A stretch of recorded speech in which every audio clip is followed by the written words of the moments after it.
agaza muri rubanda nabi kandi ari umubyeyi. Ibi bintu yabisohoye abana banjye batangiye ikizami, ubu tuvugana harimo n'abarwaye bibagwa nabi, nanafite ubwoba ko bashobora kuzatakaza amanota kubera ko Mugisha abibona bwa mbere, kuko abantu benshi bari kubivuga mu mabutike ahantu hose byabaye inkuru. Mugisha yarakomeretse, arambwira ati papa yananyuze, harampamagara ati namwihoreye, ati se buriya ibyo nasize, ariko ibyo nasize mu gitondo bari kumvuga ku matelefone sinabyumvishe, arimo kujya kuduharabika. Rero mu by'ukuri abana banjye ndatekereza ko bashobora kuba batarakoze ikizami neza, kuko nk'ubu tuvugana ararwaye, gusa nsize mubwiye nijya ku ishuri ubanza ukora ikizami noneho uze gutaha ndagushakira imiti. Ariko mu by'ukuri nta ndwara bafite zigaragara, wavuga ngo ni malariya ngo ni ntazo, abo barahinda umuriro ngo umutwe uri kubarya. Ntekereza ko ibintu bari kumva hanze biri kubagiraho imbaraga kandi bikabagiraho ububasha, bigatuma nubwo batakira ngo bambwire ngo ibi n'ibi, ariko ugasanga birimo kubakomeretsa. Ubwo rero mubwire ngo afite abana barimo kumva ibyo arimo kuvuga, nibarekeraho. Kuba nanjye nakicara hano nkavuga, njye ndarinda, mfite umwana uzabatizwa, uwo Mugisha azabatizwa ejo bundi kuri 19. Rero kumva ngo papa na mama bari muri ibi, mama nawe yavuze ibi, ntago ari byiza pe. Rero yarekeraho abanyamakuru barimo bamusanga hari ngo tubwire, ni ukuri ibyo yavuze byarumvikanye. Ese anywa inzoga? Ubaho ari ntago mbizi niba zimwe, ariko njye muzi atanywa inzoga. Nonese yego sora nkuzanye kugira ngo uduhe ukuri kuri iki kintu. Mu by'ukuri umugabo wawe avuga ko umaze kuza muri social media yego wabonye amafaranga, ugahita ubona n'abandi bagabo barimo njyewe, barimo n'uwitwa ese ni Amani, ni Imamu, nibi ni umuyisilamu? Imani ni umuyisilamu? oya ntago ari umuyisilamu. Ese iryo zina ko numva ari isilamu? Ubwo ntago nzi impamvu, buri uzavugana na papa we umubaze rirazi n'ukuntu yaryaje. Uraza kunyemerera utubwire mu by'ukuri sora byagenze gute ku kese y'urugo rwawe? Ese koko wataye abana batanu n'umugabo ujya gushaka undi? Nasubiza? Yego. Murakoze kumbaza icyo kibazo. Cya mbere mbanze nihanganisha abantu badatwi yanyu, ariko mbabwire ngo uko ziri gusohoka zose ntago ariko kuri, uko ziri kuvugwa zose ntago ariko kuri. Gusa harimo kimwe nanjye nje kwemeza ko ari ukuri, ariyo mpamvu ngira ngo bave mu rujijo, bari gukomeza kwibaza ngo ese Solange we kari inyuma ntacyo avuga, turamenya ukuri ari ukuye. Ariyo mpamvu wavuze uti nawe bagushyizemo. Hanyuma icyo cyavuzwe mwari mumbajije cyuko nageze kuri social media ngahinduka, icyo ni ikinyoma, cyangwa se n'uwo turi kumwe ukireba. Ntago ndi bushyireho komanteri kubimvugwaho hariya hanze cyangwa se ku ma social media, nisobanura ku birego narezwe na papa w'abana. Ahubwo ngiye kubabwira. Uriya n'umugabo wawe? Yego. Niwe papa Mugisha? Niwe papa Mugisha. Okay. Ngiye kubabwira ko icyo yatangaje kimwe cy'ukuri nemera nuko tutakiri kumwe. Mbere yuko tugera ku wa mutakiri kumwe, niwe uri kugenda ahabajyana. Ikibazo cy'urugo rwawe cyatangiye ryari? Ikintu ndi bubivugeho kugira ngo nkishyireho umucyo cyuko ntanduriye muri social media. Ikibazo cyanjye ngewe cyatangiye 2014. Gwaca imyaka 12 mu ntambara z'urugo? 2014 nibwo cyatangiye, ubundi biba byararangiye muri uwo mwaka nkitwita inda ya mbere y'umwana wanjye witwa Mugisha. Yes. Yego. Ni intambara watangiranye n'urugo umwaka wa mbere w'urugo? Yego. Kubera iki? Kuri pe nibura ibintu ari kuvuga ubu, iyo aza kubivuga 2014 akavuga ati wenda yantutse yagize gute, icyo gihe nari kubyemera, kuko icyo gihe byo 2014 narabikoze. mwembi mutarakizwa. urumva nari nishingiye mpita mbivamo nshaka izo nzira usanga ni umuruho winjiyemo kurutaho ngira gute. umva icyo gihe byo 2014 narahindutse mpita mbamo ndavuga ntubu ngiye kwiga kugira amahane kuko ibintu ndi kubona ubwo nyine nago ndi bubivuge nago ngiye mbyinjiramo ibintu ndi kubona nago nabishobora pe. ari naho ise wa Imani nawe ngo n'umugabo wawe ariko yego ise wa Imani twari duturanye kuko narabasanganye nasanze papa Mugisha umutware w'iwanjye ari inshuti n'umuryango wo kwa Imani iwabo. yego iwabo. noneho njyewe ninjiye mu muryango wo kwa Imani na papa Mani ari abantu babanye bahuje nk'umuryango. papa Mugisha bari basanganywe akiri umusore ababamo nawe bamufata nkaho ari umuntu w'umuturanyi ariko yewe inshuti ya umugabo wawe n'uyagushinza bari inshuti mbere y'uko naza. yego narabasanganye. reka nze nshaka ukuntu ndiringa na Imani mushiki wa Mani witwa Sifa abayobora inzira y'agakiza abajyana mu cyumba abatoza inzira yo gusenga. na Imani buriya anafite tatuwaje ku kaboko nini cyane ntabwo ibyo byo gusenga bibagamo. arabajyana biturutse kuri uwo ni mukase navuga ko ari mukase kuko ntabwo ari mama wabo babyaraga mu nda. abajyana muri iyo nzira y'agakiza biza kurangira mushiki wa Imani yuzujwe umwuka wera. Imana imuha kuba umuhanuzi. rero kwa kundi basenga mu rugo kwa kundi bagiye kuryama Imana bo ubwabi bamanukiramo irababwira ngo bakore igicaniro mu rugo. bitangira ari igicaniro cyo mu rugo. mbwire n'abantu batangaza amakuru y'ibintu batazi. bitangira ari igicaniro cyo mu rugo kimeze nk'icy'umuryango birangira abandi bantu bo hanze batangiye kuzamo. noneho birangira bafashe umunsi wo kuwa kabiri wo kujya basengeraho ariko bagasengera mu rugo. hanyuma navuga ko ari naho hantu ngewe nasushe nkaho nongera kwakirira nanjye imbaraga. barambwira ati ariko mamugi uzi ko dusigaye dusenga uyu munsi uyu n'uyu nawe uzaze dusenge. njyayo bantumiye turasenga ngezeyo ndanabikunda cyane. noneho ndavuga nti ubwo hano hantu mbazi akaba ari abantu batangiye nzi nanjye reka dukomezanye umurimo. dutangirana gutyo turasengana ariko kwa kundi abantu bakora umurimo abaturanyi bakajya babarwanya birangira batangiye kujya babarega mu kagari bakaza kubafata batangira kusa nkaho bashaka kuzimya cya gicaniro ngo be gukomeza gusenga. bakijimije ngewe nanjye nabaga mu nzu y'icyumba na saro ndababwira nti bino bintu ntabwo twabihagarika niba hano babyirukanye mubizane iwanjye. twimuka gutyo Imana ngiye yanyitaga umurwayi twitaga kwa Budodomu kubera ko ngo nacumbikiye isanduku y'Uwiteka. baza mu rugo cya cyumba cyari kwa Imani kimukira iwacu mu rugo. n'ubuhamya burebure mbigiyemo twakora gusa bino bintu ngiye ntago byantunguye nta nubwo byanambabaje mbwire n'abantu ngo ngenda ndakomeye ntago byampungabanyije kuko nari mbizi ko bizaba. none se kuki umugabo washyizemo Imana kandi ari inshuti ye? ahubwo numva icyo kintu cyazagenzurwa ku buryo ntekereza ko bino bintu byafata nk'urwego rwo guharabikwa. urabona niba yaranyeretse abantu ko ari inshuti byaje kugera igihe Imani na mushiki we na bashiki be babiri ubwo urumva byabaye urugendo runini na famiye yabo. none kubera ko papa wabo yabanaga n'umudamu utari mama wabo nabo ndibuka icyo gihe twagiye gusengana ku musozi Imana irababwira ngo ibakoreye igitangaza kivuga. twaje babyina turasanga hari wenda ari nka fuso yaparitse imiceri iwacu.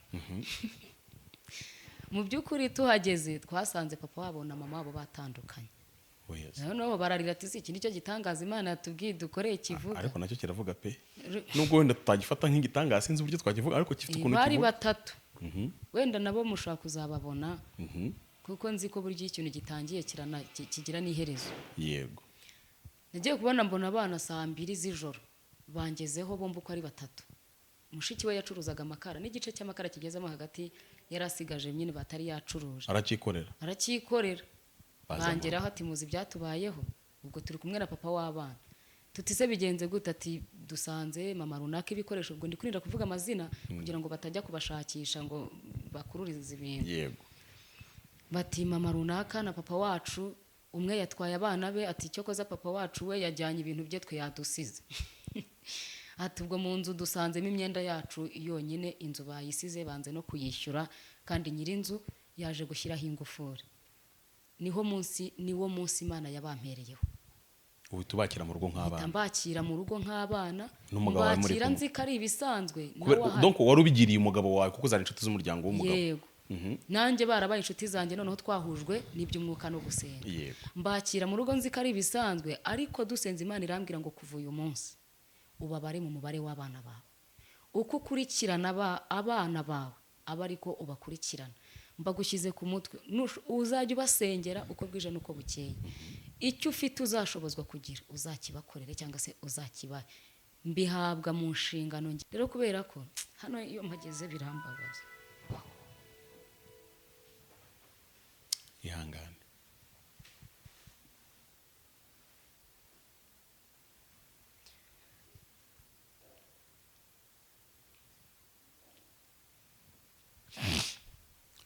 Paul Sura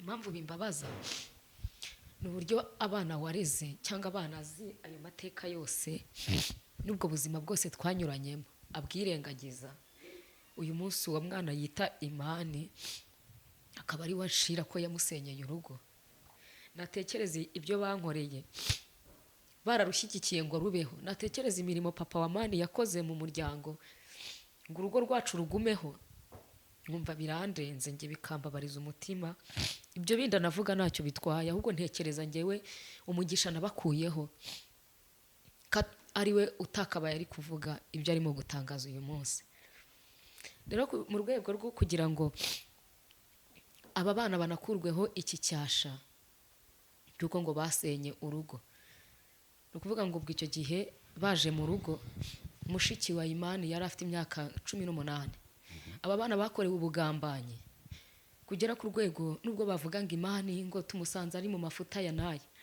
ndashimira Imana ko Imani yagarutse mu murongo akaba ari gusenga Imani yarasaza ahinduka umusazi ku musozi umwana aragenda ava mu nzira y'agakiza aridoroga anywa inzoga aragenda atereka imisatsi arakaraga bigera ku rwego ahindutse ikirara avuye mu nzu y'Imana kubera ibibazo by'umuryango kuko Imana yari yarabampaye njyewe najyaga ku misozi abantu dusengana nk'abatura mu mazina avuga Mana aba bana ndashaka kubagarura ibuka ibihe bika imisozi twagiyeho Imana ikajya imbwira ngo nukuri aba bana bazongera bakizwe ku manywa na nijoro kugira ngo ahumanye ubugingo bwacu kandi urakoze utwemera gukora iki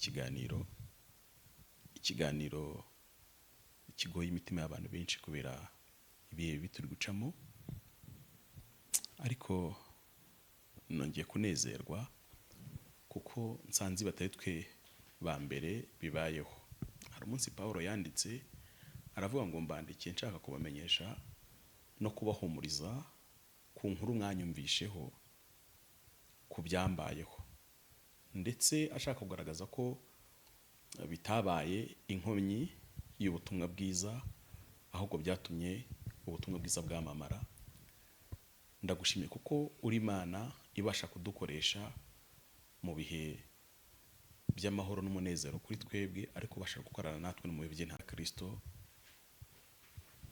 aho ibihe bigeze niyo mpamvu nkwinginze ngo nyemere ibyo dukora byose wemere kubana natwe utwuzuza umwuka wera kandi umwuka wera aherekeza ibiganiro tugiye gukora kugira ngo umugeni wa Kristo arushaho kwezwa ku gato na kanini bisabye Imana mu izina rya Yesu amen ndabasuje mu izina rya Yesu Kristo mwebwe mudukurikiye amaso yanyu rebana ko kuri kamera ndi kumwe na Solange reka muhe umwanya abasuhuza n'abibwire nanjye ndabasuhuje mu izina rya Yesu nsuhuje abakunzi be bo kuri Beura washyingiwe ntago twari duherukanye ariko muranzi muri inshuti zanjye ndabakunda namwe murankunda kuko nabagiriyeho umugisha ukomeye cyane rero mu gihe gitambutse mutambona suko ntari nkivuga ubutumwa bwiza bw'ijambo ry'Imana hari aho nabaye mperereye ndi gukorera ku murongo wa Solange TVT naho bajya bankurikirana bakambona ubwo rero Imana ishimye ko twongera kuganira cyangwa se guhura mukambona nanjye mukanyumva imana iduhana umugisha. twaherukana ku mwaka ushize, Haciyemo igihe. usibye kwicara tukavugana kuri telefone by'amakuru n'iki, ariko nshimira imana ko uri amahoro. Ubwo nari ndi gusenga nibwo iri jambo rinjemo. Ni ijambo Paul yandikiye Abafilipi mu gice cya mbere. Reka nsome mpereye ku murongo wa 12 kuko akenshi imirongo ya mbere bari introduction na greetings, ariko aravuga ngo bene data ndashaka ko mumenye yuko ibyambayeho bitabereye ubutumwa bwiza inkomyi, ahubwo byabushyize imbere, kuko byamenyekanye mu basirikare barinda Kayisari bose no mu bandi bose yuko ari ku bwa Yesu naboshywe. Nuko ibyo bituma benshi muri bene data bari mu mwami Yesu nabo biringizwa n'ingoyi zanjye, bakarushaho gutinyuka no kuvuga ijambo ry'Imana bashize amanga. Icyakora koko bamwe babwiriza ibya Kristo babitewe n'ishyari no kwirema ibice, naho abandi bakabivugishwa n'umutima ukunze. Abo babivugishijwe n'urukundo kuko bazi yuko nashyiriweho kurwanira ubutumwa bwiza, naho babandi bamamaza ibya Kristo babitewe no kwirema ibice, bakabikorana umutima ubarega, bibwira ko bashobora kunyongerera umubabaro mu ngoyi zanjye. Mbese ibyo bitwaye iki? Ntacyo, kuko bimeze kose ari mu buriganya cyangwa mu kuri Kristo yamamazwa, kandi ibyo ndabishimiye kandi nzaguma kubyishimira, kuko nzi yuko amaherezo ibyo bizampindukira agakiza. Munsabire kandi mpawe umwuka wa Kristo, kuko ntegerezanye ibyiringiro yuko ntazakorwa n'isoni z'ikintu cyose, ahubwo nzajya ngira ubushizi bw'amanga bwose buzatuma Kristo akomeza gukuzwa n'umubiri wanjye iteka ryose, nk'uko bimeze ubu, nubwo nabaho cyangwa nubwo napfa. Erega ku bwanjye kubaho ni Kristo, kandi gupfa kumbereye inyungu. Ariko rero niba kubaho mu mubiri aricyo kizantera gukomeza kwera imbuto z'umurimo wanjye, sinzi icyo nahitamo. Meze mu rungabangaba kuko nifuza kugenda ngo mbane na Kristo, kuko ari byo birushaho kumbera byiza. Nyamara ku bwanyu ho kuguma mu mubiri nibyo binkwiriye, nuko ubwo nizeye ibyo, nzi neza yuko nzagumaho nkagumana namwe mwese, kugira ngo mujye imbere mwishimire kwizera, kandi kugira ngo muzarusheho kunyirata muri Kristo Yesu ubwo nzasubira kugaruka iwanyu. Imana tugire neza. Aya magambo anjemo ubwo nari gusenga nibaza, ese dukwiye gukiranuka gute cyangwa dukwiye kubaho gute mu bihe ducamo byose bya buri munsi, kubera ko tujya mu ijuru tunyura mu misozi no mu mataba, kandi aho hose harushya umutima, ariko Imana niyo murengeze wacu. Ndashimira Imana kuko yaduhaye uburyo bwo kugira ngo twicare gutya. Ndashaka kubanza gukora intro nje nkavuga ubundi nkaza kuguha umwanya. Uzi ko nari nagusabye nkimara kumva zino nduru ziri gusakuza ko tutazigera tuza muri media twisobanura ku bantu, kuko numvaga nta kintu urumva, ntabwo uko ikintu cyose gisakuje ntabwo ariko nawe wasakuza. Rebeka niwe wigeze watanga ubuhamya avuga ukuntu yavuye kuzimu bari kumusengera, uwamusengeraga avuze mu ndimi nawe avuga mu ndimi, amwe zihawe n'umwuka wera, undi ari imbaraga z'abadayimoni. Noneho bicanga abantu baraho, baravuga ati se ninde uri mu Imana ninde uri mu Satani? Turaza kumenya arinde ko bose barimo bararwana ariko bavuga mu ndimi, bicanga abantu.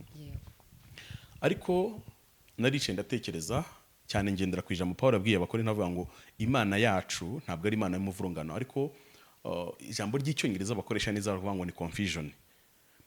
Hari abantu hano muri social media bavugaho inkuru ndetse ukaba wanabona ibihamya.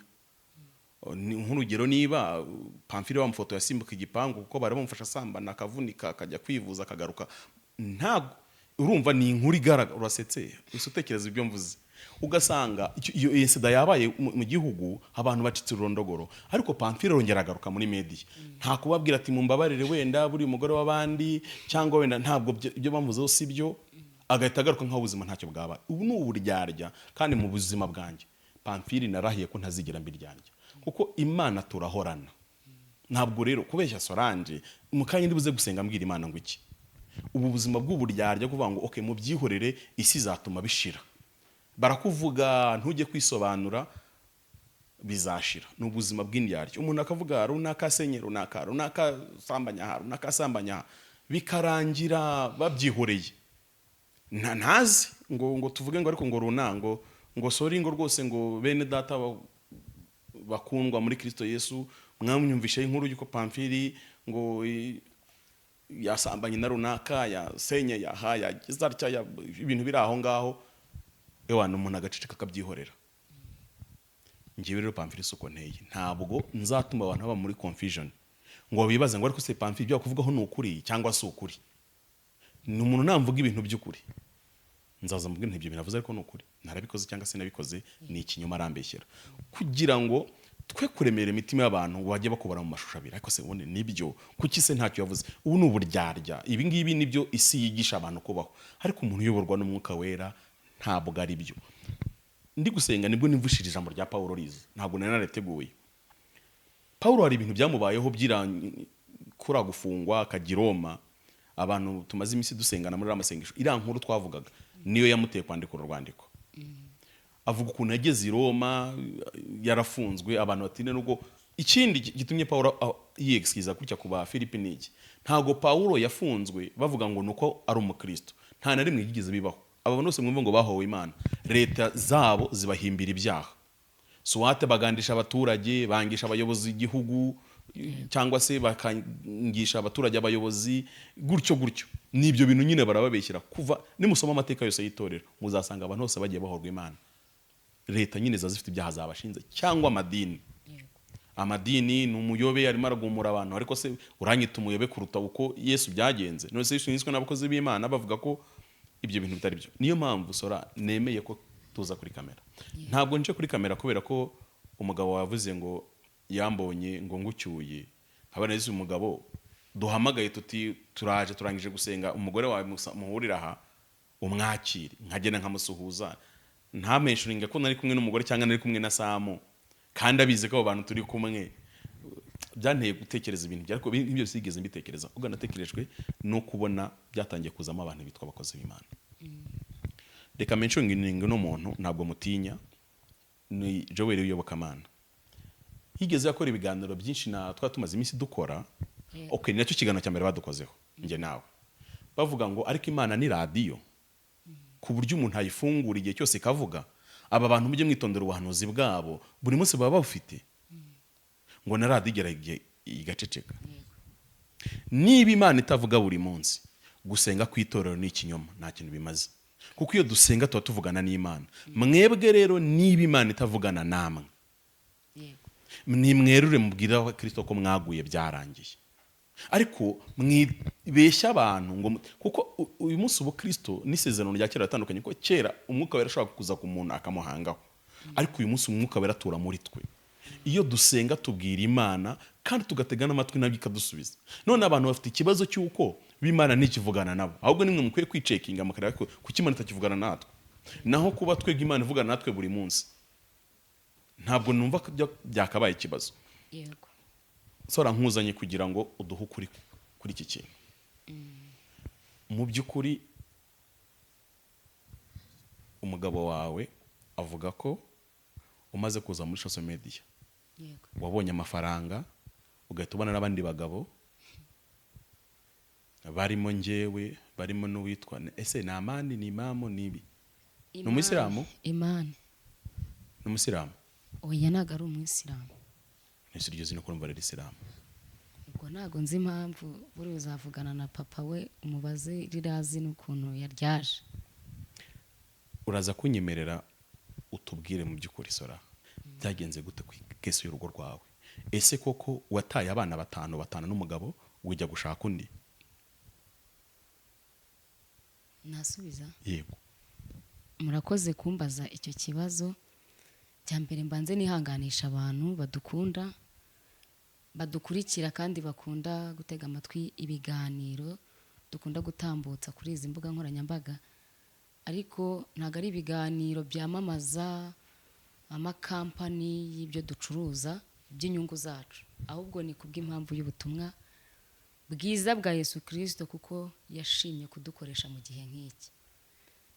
Ndabihanganisha mbabwira ngo aho bari bakomere, kubw'uko hari amagambo arimo gucicikana hanze, kandi mu by'ukuri uteze amatwi ayo magambo ntago ari amagambo meza. bayanyumvisheho bayakumvisheho bayumvishe ku wundi muntu, ndetse hajemo na Kimanuka. Abo bose ni abakozi b'Imana. Kimanuka nawe ukabona umugabo wawe? Yego. Ko waba ufite benshi? Ko ngo yasenye urugo rwiwe ngo akaba ari we tubana. Mvuga ngiye habinga ntajya nkurikira. Nawe arimo se? Nawe arimo. Soraza ko waba uri Miss Rwanda. Rero mbihanganishe pe, izo ntago ari inkuru nziza ziri kumvikana mu matwi yanyu, ariko mbabwire ngo uko ziri gusohoka zose ntago ariko kuri, uko ziri kuvugwa zose ntago ariko kuri, gusa harimo kimwe nanjye nje kwemeza ko ari ukuri. Ariyo mpamvu ngira ngo bave mu rujijo, bari gukomeza kwibaza ngo ese Solange we kari inyuma ntacyo avuga, turamenya ukuri ari ukuye. Ariyo mpamvu wavuze uti nawe bagushyizemo. Hanyuma icyo cyavuzwe mwari mumbajije cyuko nageze kuri social media ngahinduka, icyo ni ikinyoma. Ndibuka ntangira irivuga butumwa, nabanze kuritangirira ku macano atavuga ijambo ry'Imana. Ndumva naragiye ku kinyamakuru bita Yawe TV, najyanye na Charlotte. Hari n'ikindi kinyamakuru cyakorerwagaho n'umuhungu twari duturanye bitaga Patrick, cyitwa TVT, niba TBT ntago nkikibuka, ni kuri TBT. Niho twabanje gushyira ubwo butumwa kubera ko Imana ari buduhaye tugomba kubutanga. Noneho kuko tutari tubimenyereye, turavuga se tuzafashwamo nande kugira ngo ubu butumwa buzamenyekane. Nifashisha uwo Patrick, niwe wadufashije. Niho video ya mbere yacu yo kuvuga ubutumwa yasohokeye. Yabwabo hanuzi bw'imbabura. Yego. Dukurikizaho Yawe TV yakorerwagaho n'umuhungu bitaga Emmy, nacyo kijyaho icyo ngicyo cy'imbabura.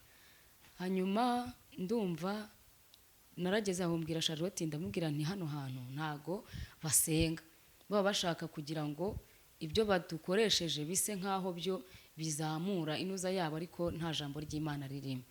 Nubwo twe tuhaza dusenga, ariko bo ntibakijijwe, bakoresha imvugo batubaza, mbese isa nkaho ishaka kujya gutandukana n'ijambo ry'Imana. Yego. Nabwo ngiye gusenga mpaka Imana inyoboye umuntu muzima dushobora kuzakorana ivugabutumwa tugatambutsaho iyi message. Nibwo nafashe igihe ndasenga pe, ntago nagiraga telefone ya smartphone yo kuvuga ngo naba nzi gukurikirana ibintu bya YouTube, wapi. Ndasenga nyuma naje kukubona. Maze kukubona nkubona kuri telefone y'umuntu urimo kuvuga ibijyanye n'ijambo ry'Imana. Ndavuga ariko uyu muntu uko bigaragara, kuko nabanje kureba ngo kateretse umusatsi, nkavuga se nyine nsa nkaho nkuteraho komanteri icyo gihe. Ariko ngenza kurota inzozi, ndota nkubona ngo wowe urakijijwe. Noneho numva ijwi rirambwiye ngo nguhuje n'uriya muntu kugira ngo ibyo nagushyizemo bibashe kubona aho bitambukira. Nibwo nafashe telefone yanjye narakwandikiye, navuga ko mfite ubutumwa mwamfasha tukazabutambutsa. Nta nubwo wigeze umbaza ngo nubuhe butumwa wenda muzaza kuvugira hano.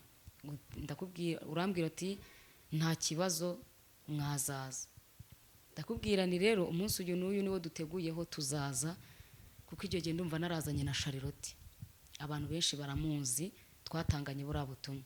Uraturangira uti ni Kicukiro aha ni boyi, turaza. Niwo munsi wa mbere wambonye, watubonyeho, nanjye niwo munsi wa mbere nakubonyeho. Ndibuka yuko icyo kiganiro twagitanze, icyo gihe njyewe nagize ubwoba. Naravuze niko abantu bajya batangirana ubutumwa bikazarangira bibaye ibindi.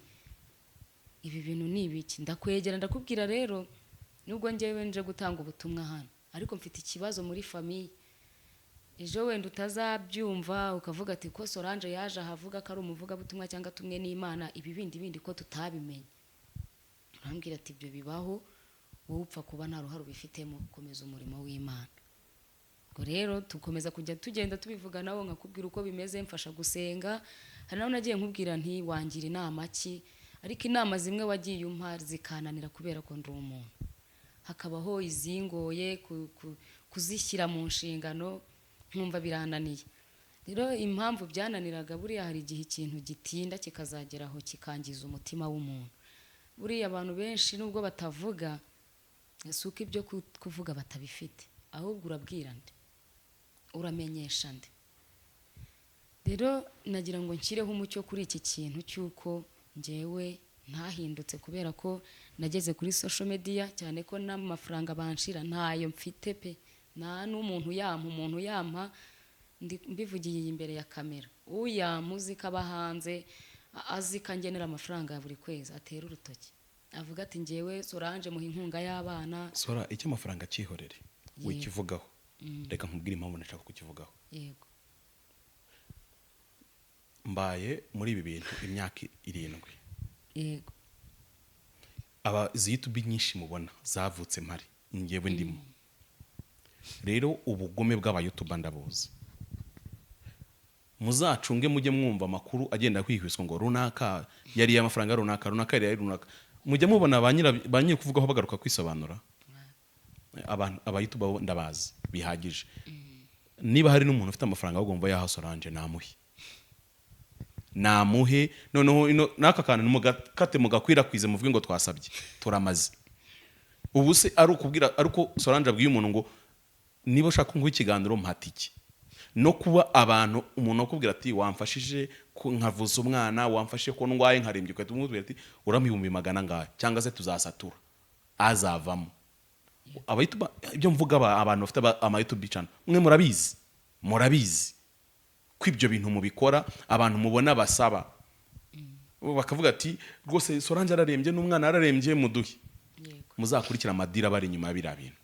Uzi ko byasibye neza byabaye nk'abo bya bindi. Hari umudamu twakorana ikiganiro mu minsi ishize arambwira ngo umwana wasize aneye mu nda.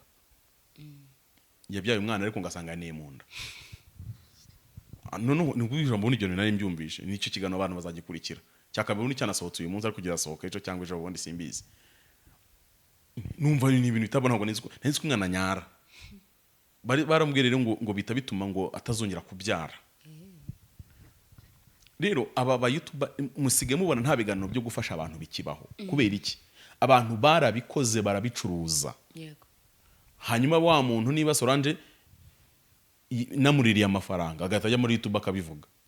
Ubwo urumva ikibazo kirabaye. Solange ko namufashije ubufasha n'umugereho nanjye kimbayo. Nyamara nge sinzaza gusaba imbabazi. Ngomubwira ni sorry Solange rambeshyira n'iki. Rero ibyo byo kukubwira ngo Solange waka amafaranga abantu, reka mbwire n'abantu ikindi kintu. Niba uri umukozi w'Imana ntushyigikire ministeri z'umurimo w'Imana, none nawe ntacyo ukorera Imana. Kuko Paulo avuga ngo ukubibyemo iby'umwuka agusaremo iby'umubiri. Kuki abantu bavuga ko ari uburyo bwo gushaka amafaranga, kandi ndagenda byemera kuko niba umuntu ari mu YouTube ko ni content creator arishyurwa buri video irishyurwa. Kuki se wa mugani ntega nje kuguha ikiganiro mu mafaranga uzakuramo kwitamo mutiki ngo ntahe. Rero Sora, iki ni ikibazo cy'amafaranga kibohokeho.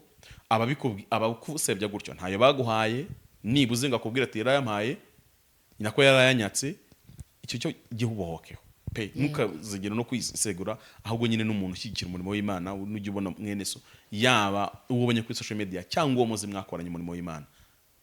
Ibiciro mu Rwanda byarazamutse. Abantu bareba aho umuceri ugeze, abantu bareba aho ibishyimbo bigeze. Amakara mu Rwanda asigaye agura ku kiro. Byanteye ubwoba. Ejo bundi ngiye nce ahantu umuntu arambwira ati amakara hano ni ku kiro. Ikiro cy'amakara bibaho. Abantu bumve ngo ubuzima baragoye. Niba ufite igihumbi washaka gusangira n'undi muntu ntukamwime.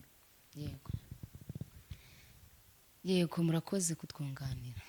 Reka ngaruke kuri icyo kibazo warumbajije rero cy'umuryango wanjye.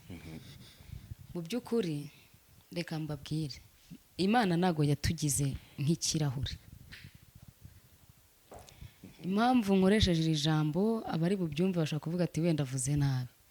Impamvu nkoresheje ikirahure, buri ikirahure kirabengerana.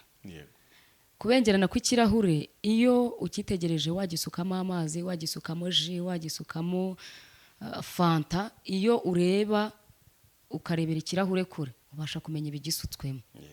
Rero kuba Imana itaricaye ngo itugire nk'ikirahure buri wese ajya tureba ibiturimo, nuko yashakaga ko tubaho tugira ibanga.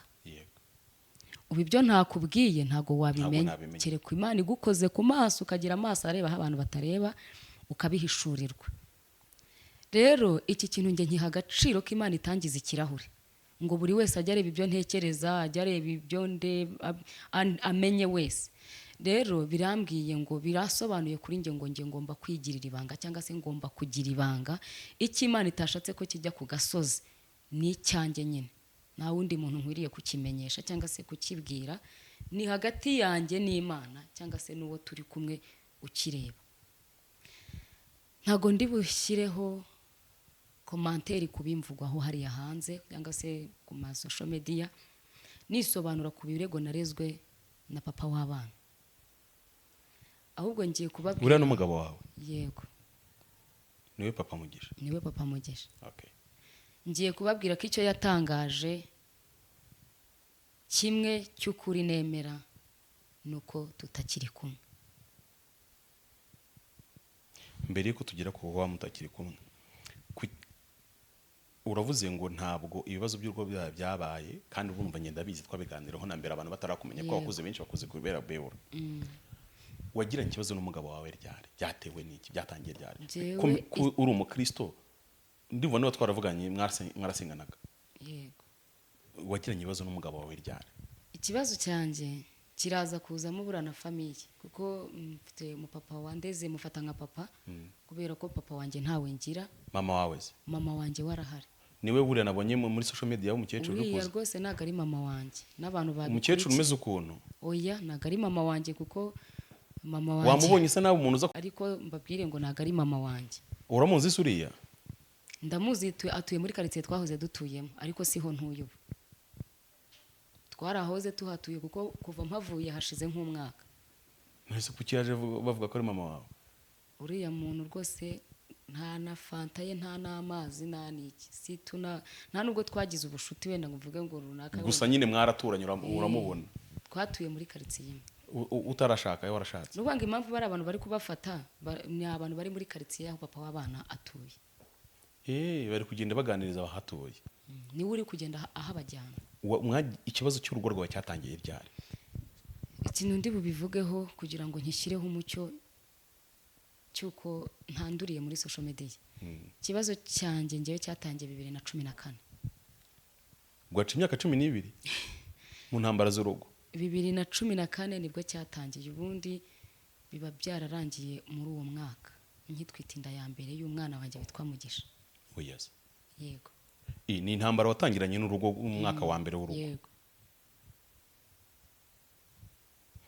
Kubera iki abantu benshi baribaza ngo none se ko muri abakristo, hari n'ababihuza n'ibidahura, hari ukuntu nyine abantu bafata ijambo ry'Imana bakarikoresha mu mwanya utari waryo, ariko irikirize mu mwanya utari waryo ryapfuye ntabwo ribaye ikiri ry'Imana, ryabaye ryawe. Bakavuga ati ni gute umukozi w'Imana urugo rumunanira? Mwigeze mwegera umuryango n'itorero? Urumva icyo gihe 2014 ntago twasengaga. Mwese mwari mutarakizwa? Njyewe 2010 na kangahera na rimwe nibwo nabatirijwe muri ADPR. Ubwo mbana mu aho ngaho muri iyo famiye. Yego. Nibo banderaga, niho nabatirijwe kubera ko umudamu waho yarakijijwe, nkajya yumva kurikiye nanjye. Ari nza kubatizwa rero, ariko 2014 impamvu ari wo mwaka mvuga ko byatangiriyemo, niho naje guhura n'ubuzima nyine bukakaye, nge ndishingira. Yego. Nishingiye ngewe ntago nanywaga inzoga. Niho rero byatangiriye muri famiye yanjye nyine n'umugabo. Mwitinda y'umwana wa mbere wita Mugisha. Ntago ndi bugaruke ku makosa yagiye aba mu rugo. Nge ntago mfite imbaraga zo kuyavuga pe. Si ngombwa. Wenda ngo byagiye bigenda gutya ngo habaye ikingo cya icyo gihe, niho njya nkunda gutanga ubuhamya nk'iyo ndimo kubwiriza. Wenda bagiye bakurikirana ubutumwa nagiye mbivuga ngo nge naje kugera igihe nza kunywa inzoga. Yewe nanyweye inzoga mu rwego rwo kugira ngo mvuge, kuko ntago najyaga mvuga. Wenda hari numwe mu bantu bo mu muryango nzaguha cyangwa nkakugezaho, cyangwa nkazaguha uwo mupapa ngiye wandeze, kuko niwe wandeze, yaje kunkura mu rugo kwa mama, kamenyera amakaye, akamenyera buri kimwe cyose. Yazaguha amakuru yanjye no mu rugo yarahageze icyo gihe turi guserera. N'umugabo 2014 yewe yarahageze kuko yaramuhamagaye araza. Hanyuma icyo gihe nibwo nize kunywa inzoga ngewe. Abajya bumva ntanga ubwo buhamya naho byatangiriye. Yego. Ariko nywa inzoga nshaka kuvuga, kuko icyo gihe sinavugaga, Kagose bamugane ko nabonye umugabo wawe n'ubusanzwe cyagiye twajyaga tumusuhuza ari kuvuga ijambo rimwe biriwe muramuki ubundi buriya mu rugo wanyu muvuga mute ko mwese mwitonda mucecetse oya nagari ukwitonda njye icyo gihe nahise niga kunywa inzoga ndavuga ni ngiye kunywa inzoga kugira ngo intinyure urabona hari ukuntu unywa ikintu kikamera nkaho kigutinyuye ikintu wowe utari gushobora nko inzoga nyine igaragaza umuntu w'imbere rero njyewe niga kuyinywa muri ubwo buryo kugira ngo mvuge ni ukuri pe nibura ibintu ari kuvuga ubu iyo aza kubivuga 2014 akavuga ati wenda yantutse yagize gute icyo gihe nari kubyemera kuko icyo gihe byo 2014 narabikoze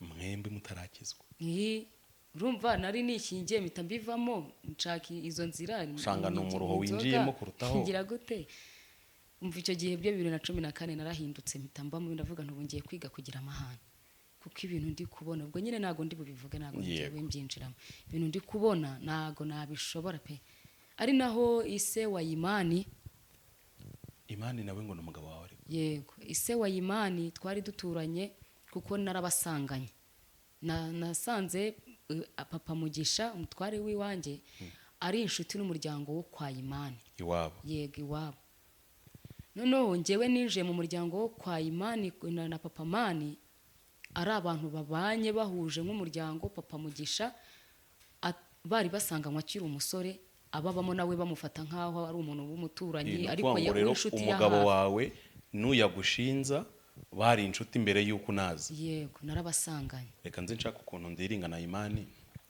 ndamukuraho nibuze iminota 5 nsobanurira ukuntu bira nyine yaba yarahemukiye inshuti yakayitwara umugore ubwo papa Mani bitewe n'uburyo yarabanyeretse kari famille nziza nanjye nkababonamo urukundo jewe papa Mani narahageze bamfata nkaho mbaye umwana wabo yego barankunda nanjye ndabakunda kubera n'umurimo bakoraga jewe nkajya mporayo bacuruzaga isambusa zino z'ibirayi yego rero kubera ko nari ntwite icyo gihe ndavuga nkazikunda rero nkahora njya kwicara ni na Mani wazikoraga nkahora njya kwicara kuko yarigaga mu wa gatanu niba atari mu wa gatandatu ari umunyeshuri ariko buri mugoroba akabiteka nanjye rero nkajyayo kwicarayo nko mu muryango wanyakiriye banyeretse urukundo tukisanzura tubana gutyo rero tuba inshuti gutyo rero papa wa Mani muri icyo kibazo cya 2014 arakizi na abo bapapa babiri uwo wandeze na se wa Imani urumva induru zabaga mu rugo nibo bazaga nibo bazaga papa wa Imani nafashe nkaho mugize niba navuga nka databukwe yego bite kuko niwe wari hafi ye cyane kandi ku ruhande rw'umugabo ni nawe yanyeretse noneho akamenya buri kimwe cyose cy'iwacu akaba aranamuhamagaye akaba yaje umunsi umwe akanamuganiriza akamugira inama ntekereza ko no kuva uyu munsi twarabyaye bari abana bose bagera kuri 5 papa Mani abifitemo uruhare ubundi ukaba waravuye mu kera naragiye kera utaranakizwa waje kongera gukizwa bigenze gute Mugisha nibwo mba biba byarahise birangiye waje kongera gukizwa gute naje gukizwa 2016 nkwitinda ya kabiri ubona nta mahoro umunyabyaha uhitamo kugaruka nabwo oya ni umuhamagaro w'Imana wangarutsemo urumva ko nari naratangiye inzira yo gusenga ntarasobanukirwa ibyo ari byo nyuma ndagwa muri uko kugwa naga Imana yo yantaye yego kubera ko najyaga gusenga yego rero kunda ya kabiri rero nari ukuntu umuntu atwita akagira ubwoba akavuga ati ariko ubu sinapfara ntazagwa kwiseta ugasa nk'umuntu ugiye gusenga ariko n'ubundi utagiye ugiye gusenga ari kugira ngo ushaka ubuhungiro ati ndebe ko Imana yandengera ntazapfa kubera ko nakorerwa agasezeriyene ngiye gusenga icyo gihe Imana irambwira ngo nkurinze gupfira kwiseta kandi nguhaye umwana muzima ntacyo uzaba akira ibikoresho by'umwana nkugiriye neza ariko ndagushaka mu murimo wanjye akira ibikoresho by'umwana bivuze ko nta n'ibyo wari uzabona ntabyo n'ubundi ntabyo ari bihari n'umwana wa mbere ntabyo yabonye harakana Imana ivuga gatomba ibyari biri inyuma y'amarido ndataha ariko nkumva imvugo y'Imana icyo gihe ntabwo nayishyikiraga ngo yihe imbaraga nk'uko uyu munsi mbasha kuyiha imbaraga nkamenya iby'Imana ivuze muri make ubwo najyaga gusenga nshaka kwikurizaho urupfu gusa nzabyare neza ntabwo ari ibintu najyaga gusenga mfashemo n'abandi bahungire kuri Yesu muri ubwo buryo kuko niko byagenze nza kujya kubyara uwo mwana aravuka bya bikoresho narabibonye ndataha. Mfite uwo mwana ageze nko mu mezi nk'atandatu, ngewe narose inzozi, ndota inzozi Imana yongera kumpamagara, ndota impanda yavuze, ariko impanda yavuze mbona ndasigaye.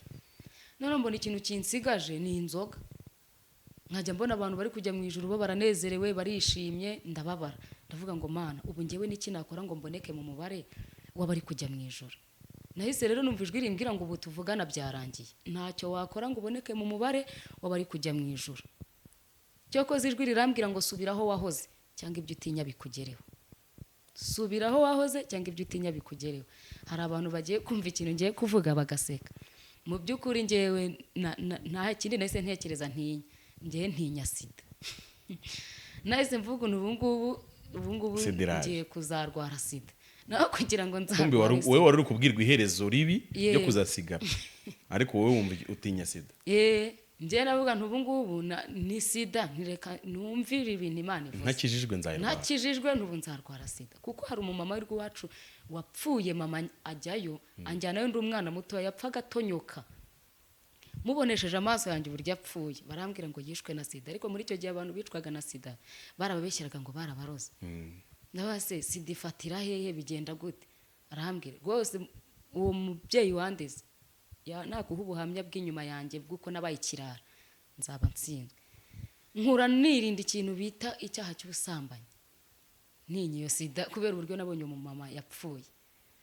Ndavuga nireka njye mu gakiza. Niho rero kuri uwo mwana wa kabiri amaze kugira amezi 6, kwa Imani ba Imani nabo nago bari bakijijwe, icyakoza mama wabo wabariraga nabasanganye we yarasengaga. Hanyuma abana ba Papa Mani, kuko bari abana babana ari imiryango ibiri itandukanye idahuye, harimo abana ba Papa Mani, harimo abana b'uwo mudamu nabasanganye babana, ariko bose bari hamwe, ntiwabashaga kubitandukanya batabikubwiye. Mushiki wa Mani witwa Sifa abayobora inzira y'agakiza, abajyana mu cyumba abatoza inzira yo gusenga. Na Imani buriya anafite tatuwaje ku kaboko nini cyane, ntabwo ibyo byo gusenga bibagamo. Arabajyana biturutse kuri uwo ni mukase, navuga ko ari mukase kuko ntabwo ari mama wabo babyaraga mu nda. Abajyana muri iyo nzira y'agakiza, biza kurangira mushiki wa Imani yuzujwe umwuka wera, Imana imuha kuba umuhanuzi. Rero kwa kundi basenga mu rugo, kwa kundi bagiye kuryama, Imana bo ubwabi bamanukira mirabwira ngo bakora igicaniro mu rugo. Bitangira ari igicaniro cyo mu rugo, mbwire n'abantu batangaza amakuru y'ibintu batazi. Bitangira ari igicaniro cyo mu rugo kimeze nk'icy'umuryango, birangira abandi bantu bo hanze batangiye kuzamo, noneho birangira bafashe umunsi wo kuwa kabiri wo kujya basengeraho, ariko bagasengera mu rugo. Hanyuma navuga ko ari naho hantu ngewe nasushe nkaho nongera kwakirira nanjye imbaraga. Barambwira ati ariko mamugi, uzi ko dusigaye dusenga uyu munsi uyu n'uyu, nawe uzaze dusenga. Njyayo bantumiye turasenga, ngezeyo ndanabikunda cyane. Noneho ndavuga nti ubwo hano hantu mbazi akaba ari abantu batangiye nzi, nanjye reka dukomezanye umurimo. Dutangirana gutyo turasengana, ariko kwa kundi abantu bakora umurimo abaturanyi bakajya babarwanya, birangira batangiye kujya babarega mu kagari, bakaza kubafata, batangira kusa nkaho bashaka kuzimya cya gicaniro ngo be gukomeza gusenga. Bakijimije ngewe nanjye nabaga mu nzu y'icyumba na saro, ndababwira nti bino bintu ntabwo twabihagarika, niba hano babyirukanye mubizane wanjye. Twimuka gutyo, Imana ngiye yanyitaga mu rwaye twitaga kwa Budodomu, kubera ko ngo nacumbikiye isanduku y'Uwiteka. Baza mu rugo, cya cyumba cyari kwa Imani kimukira iwacu mu rugo. N'ubuhamya burebure mbigiyemo, twakora ibyiciro bibiri. Tukajya dusenga uwo munsi wo kuwa kabiri ku manywa, tukagira abantu bajyaga baza gusenga n'abamubaraka, ndumva barigeze bahaza batarazamuka dusengana. Rero icyo ni icyiciro cyo kwa Imani, ariko nagira ngo bakira ahantu nazamukiye muzanye icyumba cy'amasengesho yo mu rugo. Icyo cyumba cy'amasengesho yo mu rugo niho nakomereye, ntangira kugira imbaraga, ntangira gusenga, ariko na Papa Mugisha abizamo. Ariko mu kubizamo we ntabwo yajyaga aza ngo duterane gutya, yabaga ari nkaho mu cyumba ariko abyumva, ariko abishyigikiye atabirwanya, kuko icyo gihe yabirwanya yari kutwirukana. Yego. Nanamusabira umugisha kuko icyo gihe ntabwo yatubangamiye ngavuga ati njye nubwo atari abajoyininze neza, ariko yabahaga amahoro. Ntabwo yavugaga ati ibi bintu muransakuriza wenda uru rusaku gutya na gutya. Rimwe na rimwe niyo abayobozi bazaga yaritambikaga akavuga ati ariko se gusenga bibatwaye iki. Muri make icyo gikorwa cyo gusengera mu rugo yari agishyigikiye, ntabwo yari akiri inyuma, ntabwo yakirwanyaga. Mvuze ko yakirwanyaga naba naramubeshye, nabamubeshyeye. Yari agishyigikiye. Rero nuko twakomeje gusenga ni birebire, ariko icyo nari nshatse kuvuga n'uburyo warumbajije ngo ko mutari mukijijwe mwaje gusa nkaho mujya mu murongo. None ko urumva tugeze aho ngaho ibintu byose biraryoshye. Yego. Intambara zubuye gute? Uri kumva izo ntambara uburyo zari zirimo aho ntabwo zashizemo, ahubwo twarazisubitse. Tuzisubika kubera ko tumenye gusenga. Yego. Ariko no kuvuga ngo ikibazo nyirizina cyateraga izo ntambara ntabwo cyari kivuyemo. Yego. Ahubwo twari tuzisubiste kubera ko ngiye gusenga, nundi nawe abonye ko hari impinduka zibonetse, vuga none se ubu wajya kurwana muri rwa hari icyumba. Ntabwo byakunda. Ibyo byose byahise bisa nkaho bikendereye birarangira. Ubwo nemera kwihanganira ibyo mbonye, nawe atangira kwihanganira ibyo abonye, bikaba iwacu mu nzu. Kuko buriya abantu bose uko bari kumwe nta wavuga ngo arera. Yego. Nta wavuga ngo nge narakiranutse ngo kuva ntangiye ngo kugera uyu munsi nabaye mukiranutse. Hari ibyo nakoraga wenda bitamunezezaga, nawe hari ibyo yakoraga nanjye bitanezezaga, ariko ibyo ngibyo byaheraga mu nzu. Yego. Nge nawe akaba ari nge nawe tubizi, bitajya ku gasozi. None kuki bihuzwa no kujya muri social media kuba ubaye umusitari? Ahubwo aho niho twatekereza, kuko njyamo nabyo yari abizi. Hari ahantu yageze aravuga ati ngo warazaga ngo ukantwara mu rugo. Icyo ni ikinyoma. Ntabwo nigeze kuntwara mu rugo, ahubwo ariko umuntu amasaha amugereraho saa sita sangaye umuntu w'umubyeyi mu nzira, ukavuga ati nagutega moto reka mpakugeze. Mama, ubwo ni muri bya byumba twagiraga cyo kuwa gatanu nijoro. Yego. Mama w'abana bawe akaza akicara imbere nkicara inyuma, cyangwa se Samu tukaza nkamubwira ni bagiye kungeza hano nsanga uhahagaze. Inshuro nyinshi waramubonye yarahagaze, tukamanukana aho twari dutuye. Kugira ngo urumva twabikoraga kugira ngo utaza kumanuka muri twa duhegene turi hariya munsi hari habi, utahagira ibibazo, akaza kugutegereza ryo ku muhanda tugasohozanya. Agasoza umugore wanjye akanasuhuza Samu, ariko kugira ngo ikibazo cyo gikomere cyangwa cyumvikane avuga ko ari Pamfira waga wakujyanye akanakugarura. Oya, unago wigeze uza kunkura mu rugo, ahubwo warantahanye. Icyo nicyo nemera, ariko nabwo ntago wari wenyine. Ukimara kumva avuze ngo nyine nagucyuraga njyenyine, kuko nicyo abantu bahita bumva. Urumva twirirwanye. Yego. Ese yaba ari nge twajyanaga ngo kwidumba ninde mwajyanaga kwidumba? Kubyo nabyumvishije ibyo bintu by'abantu bari hanze hano. Ibintu byo kwidumba, umubyeyi w'abana 5 ajya kwidumba gute? Ese ntago wagiyeyo kwidumba? Ntaho nagiye. Icyangugu nagiyeyo mu bukwe bwa musaza wa Charlotte. Wa undi mwakoranaga cya kiganiro. Mwaridumbye se? Kwidumba. Ndetse kintu cyo kwidumba ntacyo nzi. Hari abagabo ariko mwajyanaga kwidumba. Abagabo nanjye nabyumvishe gutyo muri media. Imana ibababarire. Ubuse wadusanga hana akavuga ati basanze biteretse bari kumwe kandi ntabyo abonye, twari turi mu kiganiro. Bavuga ati ariko icyo akoza umunsi babivugiyeho Pamfira ari yambaye ishati sitya na kara gatambaro Solange yaragafite, birashoboka ko ari ukuri. Icyo kintu cyo rwose ni ibintu byo gukuririza amatiko. Twagiye turi abantu 4. Ahantu nabonye ko urugo rwawe rufite ikibazo, hari umudamu wigeze ava hanze ashaka ko muhora. Birakaza umugabo wawe. We yarakajwe n'iki kirya gihe ko kandi ari umudamu mwana mugiye guhura. Iyo nkuru urayibuka? Ndayibuka. Ko naguhamagaye uwo munsi ubabaye cyane. Byagenze gute? Abari ibibazo umuntu abatashaka gushyira hano ku karubanda. Tugisimbuke, tukihorere. None Sora, ibijyanye no gutabana 5 kuko niko muri media bivugwa. Wataye umugabo n'abana 5 urongera urashaka, ariko ikibazo nabwo ngo umaze kujya mu ngo nyinshi. Urumva harimo rwanjye nawe, harimo rwo Imani, harimo nundi ndakimanuka wa undi uririmba. Yego. Ubwo ningwe wabugiyemo enye. Ibyo bintu byo bihura gute? Ubwo urumva mu mwaka umwe bavuga ko ngo maze gushaka abagabo barenga 3.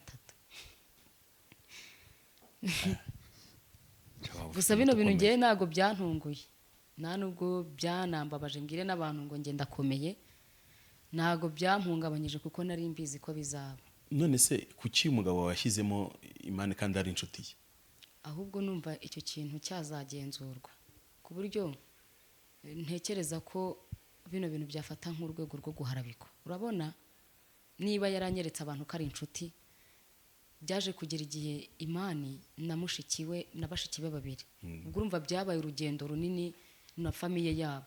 None kubera ko papa wabo yabanaga n'umudamu utari mama wabo, nabo ndibuka icyo gihe twagiye gusengana ku musozi, Imana irababwira ngo ibakoreye igitangaza kivuga. Twaje babyina turasanga hari wenda ari nka fuso yaparitse imiceri iwacu. Mu by'ukuri tuhageze twasanze papa wabo na mama wabo batandukanye.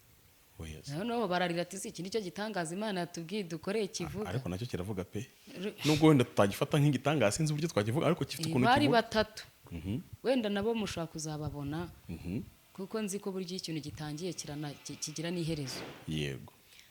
Nagiye kubona mbona abana saa 2 z'ijoro bangezeho bombi uko ari batatu. Mushiki we yacuruzaga amakara n'igice cy'amakara kigezemo hagati yarasigaje nyine batari yacuruje. Arakikorera. Bangeraho ati muzi byatubayeho, ubwo turi kumwe na papa w'abana. Tutise bigenze gute? Ati dusanze mama runaka ibikoresho, ubwo ndi kurinda kuvuga amazina kugira ngo batajya kubashakisha ngo bakururize ibintu. Yego. Bati mama runaka na papa wacu umwe yatwaye abana be, ati cyo koza papa wacu we yajyanye ibintu bye twe yadusize.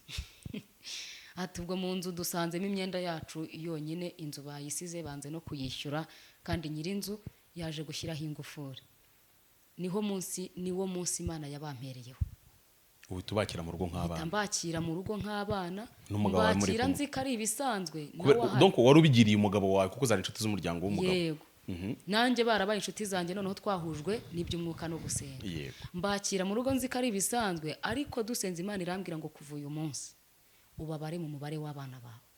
Uko ukurikirana abana bawe aba ariko ubakurikirana.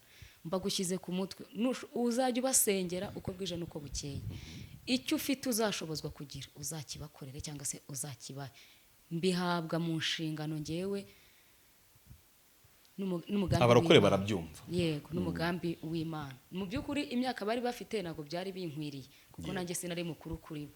Ariko nk'umuntu wari ufite urugo, hari ibyo nashoboraga kuba nabafasha, ntibashoboraga kurara hanze kandi ndi mu nzu. Ndababwira rero inzu tubamo ni inzu y'icyumba na saro, turi kumwe na papa wabo. Ariko dushingiye ku buzima dufitanye n'amateka dufitanye, ntago ngewe bino bintu bijya bintera agahinda nkumva nanarira. Iwabo wa Imani barantunze, ndi umugeni nta n'ibyo kurya bihari, ku buryo botike yabo hari kugira ngo inahombe wenda narabe narabigizemo uruhare. Oya n'urugo rwa rwose, kuko ni wowe n'umugabo wawe n'abana. Gufata y'ibyo kurya ntishyura, arandika amafaranga agera mu 30,000 y'icyo gihe. Yari menshi. Ntabwishyura. Urumva uwo mubyeyi nta nubwo aho ahagaze namwubahuka. N'uyu munsi sinanamuvuga nabi, namusanga mu ikosa rimeze rite, yakora amakosa aremereye ate, sinshobora kumwubahuka kubera ineza yangiriye, atanzi musanze akanya. Rero kubera ko hano iyo mpageze birambabaza. Ihangane.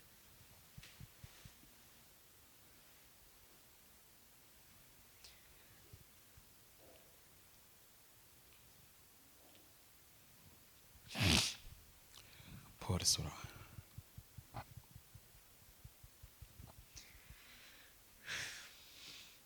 Impamvu bimbabaza ni uburyo abana wareze cyangwa abana azi ayo mateka yose n'ubwo buzima bwose twanyuranyemo abwirengagiza.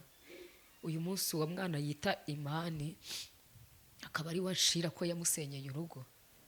Natekereza ibyo bankoreye bararushyigikiye ngo rubeho. Natekereza imirimo papa wa Mani yakoze mu muryango ngo urugo rwacu rugumeho, nkumva birandenze nge bikambabariza umutima.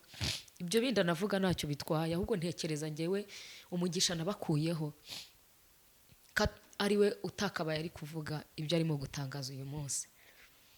Rero mu rwego rwo kugira ngo aba bana banakurweho iki cyasha cyuko ngo basenye urugo, ni ukuvuga ngo ubwo icyo gihe baje mu rugo mushiki wa Imani yari afite imyaka 18. Aba bana bakorewe ubugambanyi kugera ku rwego nubwo bavuga ngo Imani ngo tumusanze ari mu mafuta ya naye. Ndashimira Imana ko Imani yagarutse mu murongo akaba ari gusenga. Imani yarasaza ahinduka umusazi ku musozi. Mwana aragenda ava mu nzira y'agakiza aridoroga, anywa inzoga, aragenda atereka imisatsi arakaraga, bigera ku rwego ahindutse ikirara avuye mu nzu y'Imana kubera ibibazo by'umuryango. Kuko Imana yari yarabahaye, njyewe najyaga ku misozi abantu dusengana nkabatura mu mazina, avuga Mana aba bana ndashaka kubagarura, ibuka ibihe, ibuka imisozi twagiyeho. Imana ikajya imbwira ngo nukuri aba bana bazongera bakizwe, nzamugarura mu nzira, azongera nkorere. Mu cyumba abantu twasenganaga barabizi, bari bazi izina rya Imana ariko Imana batamuzi. Mpora musengera, basenga nkapfukama njye mu nsengere, mfite icyifuzo. Hari abana baguye batagisenga, Imana ibagarure mu mwanya wo gusenga, bongere bagaruke mu murongo. Ikintu kimbabaza nuko kugaruka kwa Imani mu murongo wo gukizwa byafungukiye iwanjye n'ubundi. Yego, arongera ava mu burara. Ava mu burara. Yavuye rero muri ibyo byose ate? Mwana yaramamagara arambwira ati njyewe nagiye hanze ariko sinakumenyesha. Yego, kuko ibyo byose yarabikoze asa nkaho ancitseho kubera ayo mafuti yose, akajya agira ubwoba ko tudahuza kubera ko njyewe nasegaga yarabivuyemo. Arambwira ati nagiye hanze y'igihugu sinakubwira. Ati ikindi nabyaye uwundi mwana hanze utari Nawomi. Ati sinakubwira kubera ko nari nzi ko ushobora kumerera nabi kuko ntigeze mbikubwira mbere hose. Ati hari ibintu wajyaga umbwira ukangiramo inama nkanga kubikwemerera. Ati ariko ubu tuvugana ndashaka kwatura nk'umubyeyi wandeze kugira ngo umenye amadega n'ibintu byose nanyuzemo, ninagaruka ngaruke wamaze kumbabarira. Ambwira ati nabyaye umwana hanze umukobwa, anyohereza amafoto. Ndamaze se mama w'uyu mwana mwamwarigeze mubana? Arambwira ati ntabwo twigeze tubana, icyakoza twahuye muri ibyo byaha gutyo, uwo mwana baravutse. Niba umwemera ukaba wamufashaga nta kibazo. Ubwo aratura, ndamubwira ni nanjye nk'umubyeyi ndakubabariye. Igihe kiza kugera arambwira ati noneho iby'akazi nari ndimo birarangiye kandi birangiye mu buryo butunguranye, bagiye kuntegera ngaruke mu Rwanda. Ni nta kibazo. Ubwo uko abivuga gutyo nkabibwira uwo turi kumwe, ariko nimubwira ngo uwo turi kumwe n'ubundi ndasa nkaho nyiciyemo hagati. Kuko Amani yaje asanga n'ubundi za ntambara zo mu rugo zarongeye kuba. Bimwe byari byarasubikiwe aho ngaho kubera gusenga. Byageze igihe muri uriya mwaka naziyemo kuri social media byarongeye byaragarutse. Nukuvuga ngo waje muri social media Mana atari mu Rwanda? Ntago yarari. Ariko koko ndibuka ko igeze ubimbwira ko yaje hari umwana wawe wagarutse.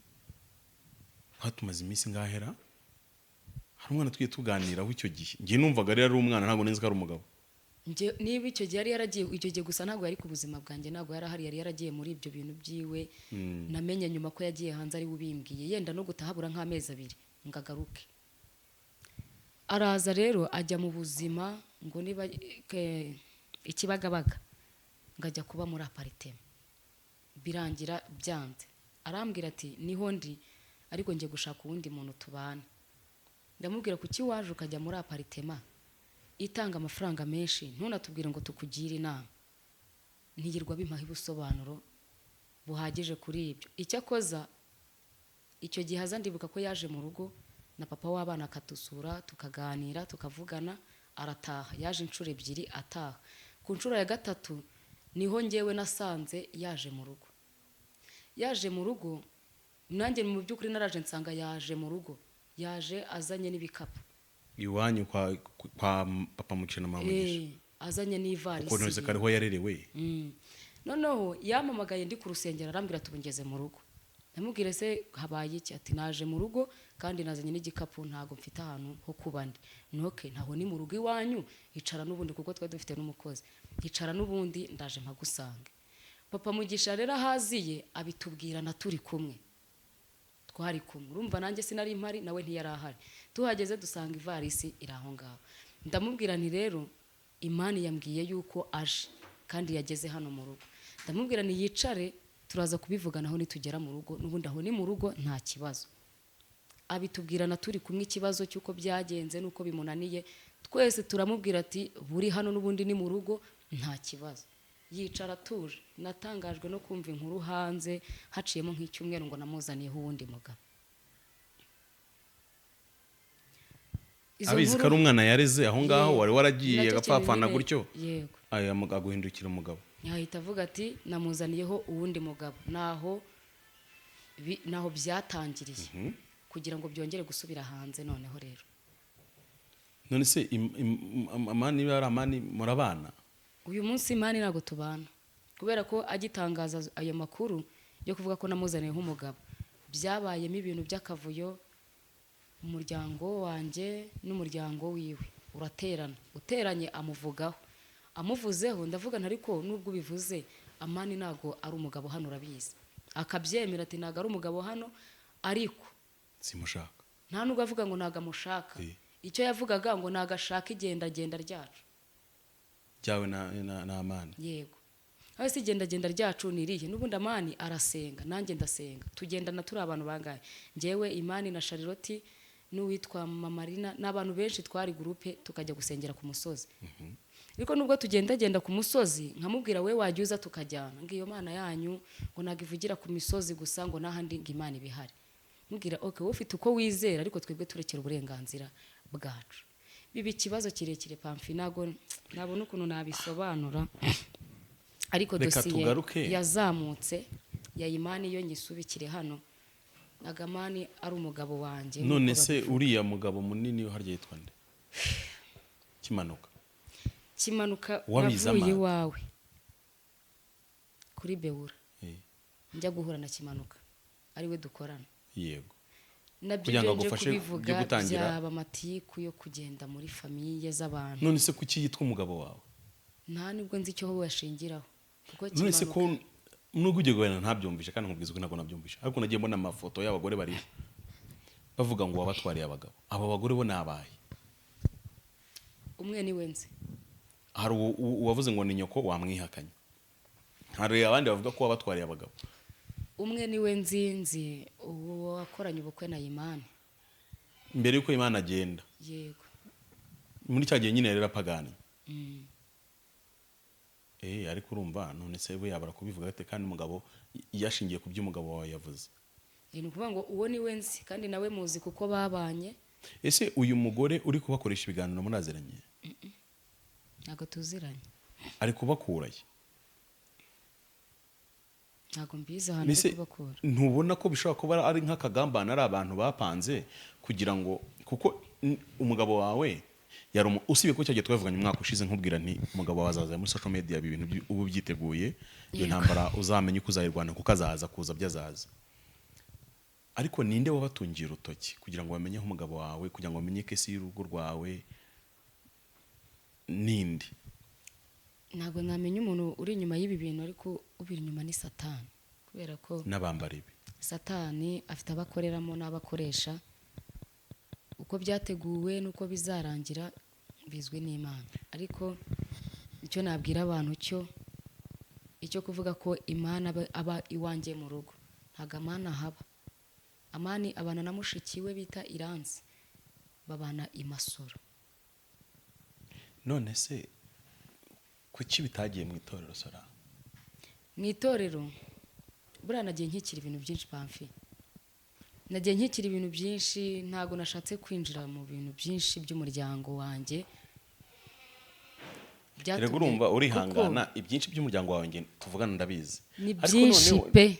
Hari abantu bahita bibaza ni gute Solange yakomeje kuvuga ubutumwa bwiza, ni nabo nge nahereyeho nsubiza, nta nubwo nshaka gisubiza, kuko na Paulo afunze yaravuzweho bya byaha byose abeshyerwa, agaruka ni ku rwandiko rw'Abafilipi babwira ngo ntago kuba naravuzweho kuriya, kuba narafunzwe kuriya ntago byabaye inkomyi y'ubutumwa bwiza, nta nubwo byabaye impamvu ko mpagarike ivuga butumwa, na cyane ko nzi ko ntabwo ari urugo rwananiye Solange.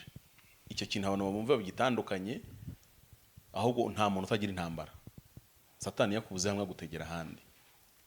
Rero reka mbabwire kugira ngo ntakomozaho, ntavugaho, nkasimbuka, ariko nkagenda nshaka gusa nkaho ndasa ku ngingo z'ibintu byaciye igikuba hanze bibyerekeranye n'abagabo. Nicyo kintu nakomeje kugenda nerekezaho, ariko iby'iwanjye ndi kugenda njye mbikikira mbitaruka mu rugo, yego, wanga gushyira urugo hanze. ntago ndi gushaka kubishyira hanze, kuko ngiye kubishyira hanze byaba ibindi bindi, hazamo ubuyobozi, hakazamo itorero, hakazamo ibintu bitandukanye, kubera ko ntacyo ushaka hano ubihuriza n'ibi ngibi. Umwuka kuyobore, waje gufata icyemezo cyo kugira ngo usige umugabo ukwe ujye kwibana gute? Kuki bivugwa ko abana babataye kandi we wambwiye ko bafite? Ntago njyewe namusize. Nicyo bavuga ngo nataye urugo, sinarutaye. Bundi guta urugo sinzi izina imvugo umuntu yabikoreshamo neza kugira ngo byumvikane ikintu umuntu aba akoze. Guta urugo se ubundi ubu bishatse wenda dusipoze ko hano turi mu rugo none ndasohotse ndagiye, yego, ubwo rugo ndarutaye. nibyo byitwa guta urugo? Ndabizi se abazi guta urugo bazatubwira barutaye mbere. Ako se ubwo none se ubwo ninjiyemo n'abantu tutwaraguye simbizi. Uwaje gufata icyemezo gute cyo kugira ngo ujyane n'abana mujye kwibana musigese, kandi se muri media akaba avuga ko abana bose batanu bamutereye ahubwo ukajya gushaka umugabo n'akabagabo kuko ni na benshi? Ndeka mvuge ku kintu cyatumye wenda mfata abana tukaba turi twenyine. Abana se muri kumwe cyangwa ni abana njyewe ndi kumwe nabo? Ko muri media bavuga ko abana bataye batanu bose. Ndangije umwaka wose uruzuye mbana n'abana twenyine. None se nyine kubera iki bivugwa ko umugabo ari ubafite? Ntago nzi aho babikura. Byagenze gute rero kugira ngo bijye kugera iyo byose? Umwaka wose ibyo bibazo bihari kandi ndi no mu murimo. Oya, kugira ngo wowe ujye gufata umwanzuro wo kuba mutari kumwe, niba ari wowe, niba ari umugabo ufashe, ninde ufashe umwanzuro kugira ngo mube mutagikiri kumwe? Ubwo rero urimo kunyinjiza n'ubundi kuvuga ni nk'aho ari nk'urufunguzo rw'icyabiteye. Oya, icyateye gutandukana kukihorere, ahubwo aho amakuru ntiyafite ntabwo ari menshi. Mperuka cyagiye uri gushaka inzu yo kwimuka, yego, umugabo yanze ko mwimuka, warimutse uramubwira uti ntunkurikire. Byagenze gute? hari ibintu burira izina n'ishusho n'ibara wabiha, ariko ndabona amaherezo gusa hari igihe nzavuga, ariko mba numva ntashaka kuvuga none kuko hari abantu nkirindiriye inyuma bataraza kuvuga, kandi naba nishe dosiye. Ndabashaka abo bantu ndindiriye inyuma bataraza kuvuga, ndajya kubashaka. biriya batangaje birashoboka ko bitaruzura, hari ibindi bazaza kuzuza. Rero ngenda za gushaka abana mu muryango wawe bafiteho amakuru kuri iki kintu, twe kumva uruhande rumwe, wa mugabo wakureze. Ndashaka kumuza kumuganiriza, sinzi uko ndi bumuganirize, niba mbihuza n'ikigana cyangwa kibukwe, ariko ndaza kubikora. Mwagiye muri divorce mu rukiko? Nta divorce ndimo. Kubera iki? Kubera ko ese sora, reka nkubwire impamvu nshaka ko iki kintu tukivugaho. Bibiliya ni Pawulo abibwiye Abakorinto, arababwira ngo hari abantu bashobora kubana ntibyemere. Yego. Kubera ko njye na Solange turi mu ntambara, mu makimbirane, uko biri kose aburana babiri, umwe abayigiza nkana. Byanze byemeye kugira ngo urugo rw'umukristo rugiye gusenyuka, twembi turi abakristo, umwe muri twe aba yaguye ashaka kuba atanabyemera. Ariko kugira ngo habeho izo ntambara za hato na hato, bashobora guseparatinga, umwe akajya ukwe n'undi akajya ukwe, ariko bombi ntawemererwa gushaka niba bagishaka gukomeza gukizwa. Kuko byo kubana Bibiliya byemera ko bishoboka ko bitahura, ugasanga ntibihura. Yego. Pamfili nkajya ukwanjye, nawe ukajya ukwawe, ariko Pamfili niba ashaka kuzajya mu ijuru, niba kubana n'umugore wanjye byananiye, ndagenda sinzongera nongera gushaka. Solange nushaka kujya mu ijuru kandi kubana nanjye byakunaniye, genda ntuzongere gushaka. Ibyo nibyo Bibiliya yigisha mu Bakorinto ba mbere igice cya 7. ushaka kujya gusoma asoma izo nkuru zijyanye n'uko abantu babanaga iyo byanze bashobora gutandukana.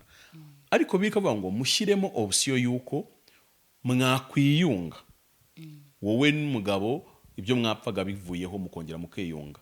yego Ariko nta option na ntoya ishyiramo yo kongera gushaka kereka umwapfuye.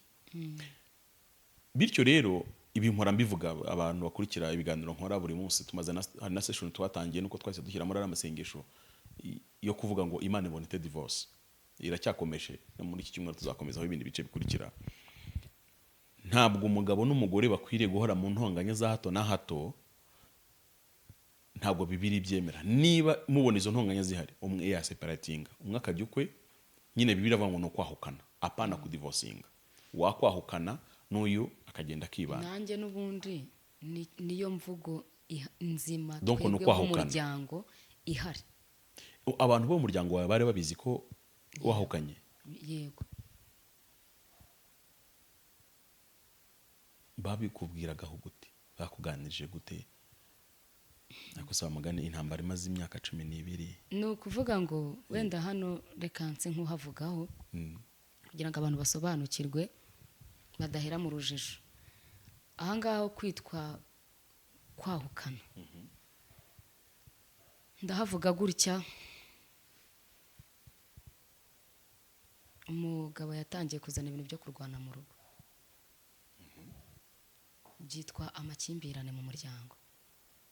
Hanyuma ayo makimbirane yo mu muryango azamo n'abantu batandukanye, ariko reka mvuge ku miryango. Umuryango wanjye ubizamo n'umuryango wiwe ubizamo, birananirana. Impamvu byananiraga abantu bari bazi ko babifatiraga hejuru, nk'uko uyu munsi barimo babifatira hejuru aho ngaho bumva nyine, ariko ntibazi imizi yabyo. Ko ari cya kintu cya myaka kera cyagarutse, cyongeye kikagaruka, noneho kigashamikiraho ibindi byinshi kigakura. Rero kugira ngo byitwe uko nguko, kuba nahukanye, njyewe ubu ngubu uyu munsi nitwa ko ndi mu muryango wanjye. Njyewe no nyine wasubiye iwanyu kwa ni nako byanditse. Yego. Iyo uvuze ngo byanditse nuko hari ababyanditse, bivuze ngo byageze mu buyobozi. Hari inyandiko. Yego. Hari inyandiko njyewe ivuga ko njyewe mbaye ngiye mu muryango iwacu. Hanyuma none ariko n'ubundi urumva umuryango iwanyu watubwiye ahantu warerewe, n'ubuso urajya hehe, ntabwo usubirayo nyine uko biri kose wanyu bahita bagushakira. Kera bagitaga akazi k'uburushyi, ariko uyu munsi umuntu arakishakira akaba karuhiyemo. Yego. Ubwo niko mu by'ukuri uyu munsi bimeze. None se kuki nyuma y'umwaka aribwo umugabo aje muri media? Nanjye ahubwo icyo kibazo nakimubaza. Ese shora ntabwo utekereza ko byaba byaratewe nuko mu buzima busanzwe abagabo turafuha kandi gufuha kwa tukomara ku Mana? Ntabwo byaba byaratewe nuko yabonye umaze gutangira kugira izina rinini, abantu bose bakwirukira, ahubwo atari ko ubundi umugore naragize gutya na gutya mu myaka 10 n'ingahe gakunda, ubu noneho ubwo atangiye kugira uruvugiro nzamushobora, bikaba byatuma afuha. Akose neza 2012 afuha. Jewe mfasha uzakoresha ikiganiro Charlotte pe, kubera ko hari ibintu ntashoboye kuvuga hano.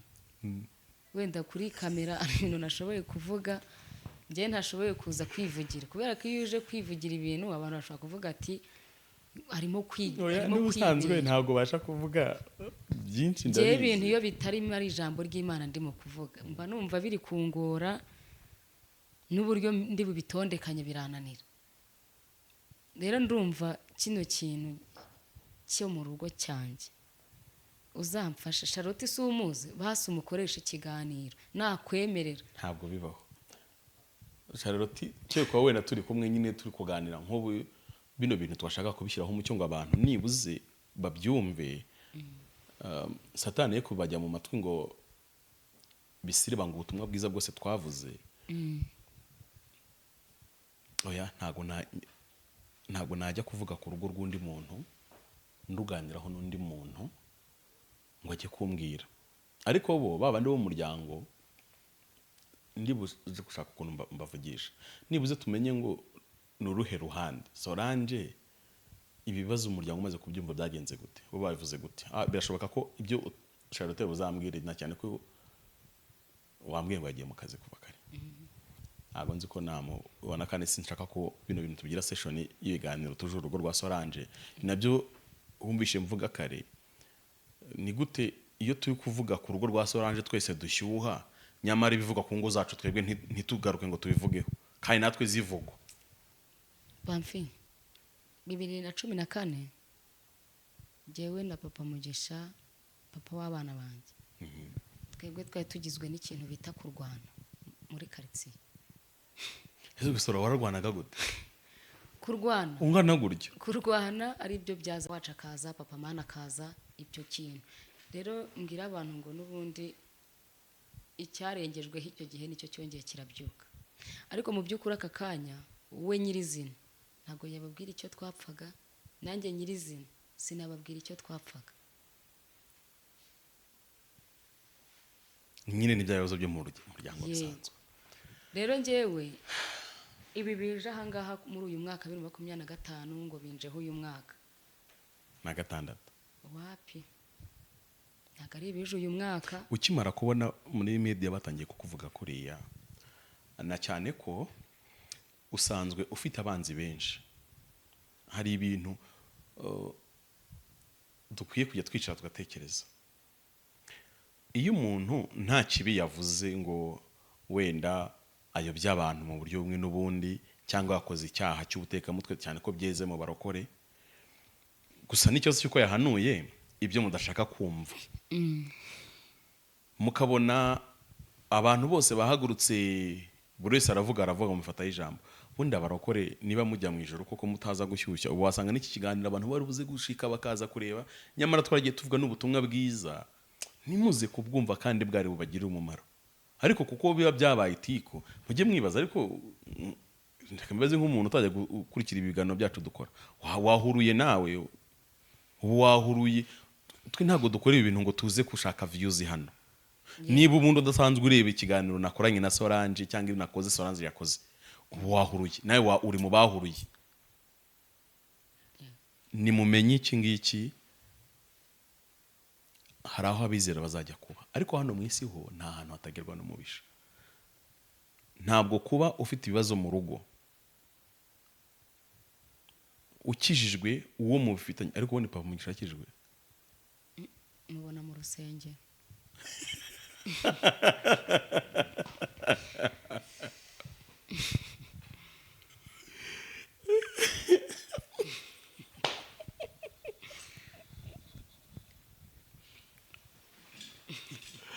Sora ikibazo cyawe ntabwo ubona ko mu itorero kubera ko iyo abantu tuvuga ngo hari impuzamadini abantu babifata nk'ibintu byoroshye ariko mujye mutinya aha hantu aba bitwa abanyamadini bihuza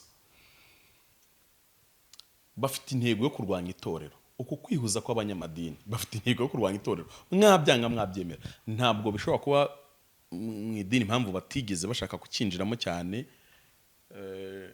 hari aho bihuriye nabwo abahanuzi hano ku bintu byo kwa Gitwaza urabona ko ni nabwo bari gushyira imbere ngo Imana ngirampanye iraguhannye navuze umuntu w'Imana yego bari kubushyira imbere waba ugize umugisha Imana iguhannye nk'ikiganiro irega nta gihe no mu yabikuri imbere kuko Imana ishagwanira umuntu ibihano bibiri ku cyaha kimwe bari kubishyira imbere nk'ikiganiro imbere y'ikiganiro papa w'abana ari gutanga nyine kugira ngo hari bigira imbaraga ntabwo mbizi yego ariko njyewe nyemerera nkubwire ngo none se ubu niwe wavuze ko yajya bamusanze mu isanduku iyo nkuru yuko bamusanze mu isanduku urayizi uzi uko nyizi nka mbere imyaka 10 n'ingahe ishize izi YouTube zari zitarabaho bavuga ngo bamusanze mu isanduku ubwo sibyo nabyo niwe wabivuze reka nkubwire ubu se niwe mujyanye muri zira nkiko bari bamazemo iminsi bapfa imitungo n'abantu ariko abantu bagiye bitonda reka kuba tutavuga ntago ari uko tutazi byinshi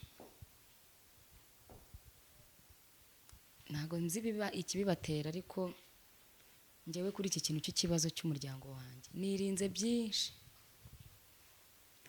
ntashaka no gushyira hanze pe oya Sora umuntu mukuru wese yabyumvisha oya umuntu sinzi umuhanzi umwe wigeze uririmbira indirimbo aravuga ngo abantu nyine barakundanye ariko baza gushwana undi yicara ategereje avuga ati wenda azangarukira ariko ashyiramo nk'igitero aravuga ngo nanze kumena amabanga yawe cyangwa nanze kuyashyira hanze ngo ejo utazagaruka. buriya abantu tujye tuvuga tuziga kuko ejo n'ejo bundi umuntu yakugarukira, ariko se umuntu aramutse akugarukiye waramwangije, waramumeneye amabanga cyangwa se waramushyize ku gasozi, se we wajya wicara umutima wawe ukumva uratuje? ni ukuvuga ngo witeguye kongera kubana n'umugabo wawe amahoro abonye yahinda mwabana? njyewe ibyo ngomba kubitegura kuko ntago nzi umugambi wihishwe muri ibi bintu uwo ari we. ni nayo mpamvu ntagomba guhita nza hano ngo nanjye ngo murumva yari uyu ngo yakoraga ibiriya. ibyo ni ibyanjye nk'uko ari njye yabikoreye, ibyo yakoreye ku karubanda byo bazabimenya, baranabizi ibyo yisohoreye ibyo bizasohoka, ariko njye ibyanjye imbere mu mutima ntawe uzabinkuramo. Sora, uyu munsi agarutse akakubwira ko ashaka ko mwiyunga, akihana apana ibi bya nyirarubeshwa, ahubwo nyine akihana, mwasubirana? icyo wazagitekereza yaza gucyura, kuko nicyo cyabaye, yaza gucyura ugasubira mu rugo. ubwo yabitekereza akaza. nagira ngo tugane ku musozo nkihorereye.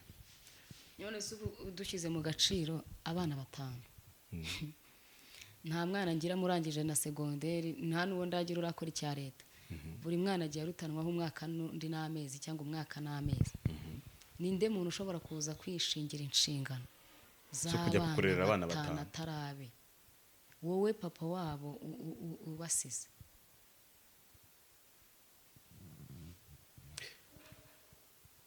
ni iki kintu wabwira umugenzi ujya mu ijoro wumvishe ubutumwa bwiza twavuze? hari ibintu nyine ubona simbizi, nk'ubu ugishimira Imana ko waragiye uhanura ibintu bigeze ku musozo bigita biba. nabyo biri mu bintu byagukingiye ikibaba. kubera iki? umuntu aricara akitereka akagutuka ariko akabura ikintu ashingiraho, kuko aravuga ati nubwo byasohoye ariko n'undi wese yabivuga, ashyize mu bwenge yabivuga bikaba. ategereza ubwo bwenge bafite ngo babivuge bibe ngaheba. ni iki kintu wabwira umugenzi uri kujya mu ijoro?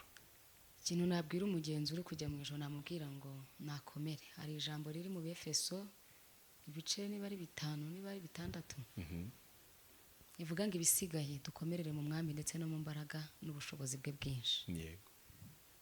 kugira ngo tudatsindwa n'uburiganya bwa Satani. nicyo kintu natanga nka message ibwira buri muri Kristo wese uri mu rugendo, kuko uru rugendo rurimo ubunyereri. rero ubu bunyereri bamwe turi kunyereramo tukabona ibituramira ntitugwe, abandi bakagwa bakongera bakeguka, ariko ntago turi hano ngo tubwire abaguye ko bapfuye. nubwo turi hano ngo tubwire abaguye ko amaboko y'Imana yakongera akabegura, akabaramira bakongera bagahagarara kandi bakema kandi bagakomeza urugendo. niba umuntu atarapfuye aracyafite amahirwe yo kongera kubaho. ubuzima ubwo ari bwo bwose bukagira ishusho, bukagira isura, maze hari ubundi buzima Imana yakongera kuremera umuntu. rero ikintu wenda nabwira papa w'abana, nabonye ejo bundi bamubwira ati ni iki wasabira runaka, arasaba ngo abampaga ngo ubufasha ngo babihagarike. ngo babihagarike ngo kubera ko ngo biri kuribwa ngo n'abagabo batagira akazi. ariko njyewe reka mubwire nawe arashaka kuryaho, none se baguhaye nawe akaryaho. reka mubwire ahari wenda azakurikirana iki kiganiro, mubwire ngo Imana ntago yatugize ibirahure, yatugize igihe ikibumbano gifunze kugira ngo buri wese atamenye ibyo dutekereza. mubwire ngo narekeraho, ahubwo ashake uburyo yakemuramo ikibazo cyangwa se uburyo yagarura ibintu mu mwanya wabyo, areke gukomeza gukurikira ibintu bimushyira bimugaragaza nabi kandi ari umupapa, bimugaragaza muri rubanda nabi kandi ari umubyeyi. ibi bintu yabisohoye abana banjye batangiye ikizami, ubu tuvugana harimo n'abarwaye, bibagwa nabi. nanafite ubwoba ko bashobora kuzatakaza amanota kubera ko Mugisha abibona bwa mbere, kuko abantu benshi bari kubivuga mu mabutike, ahantu hose byabaye inkuru. Mugisha yarakomeretse, arambwira ati papa yananyuze, harampamagara ati namwihoreye. ati se buriya ibyo nasize, ariko ibyo nasize mu gitondo bari kumvuga ku matelefone sinabyumvishe, arimo kujya kuduharabika.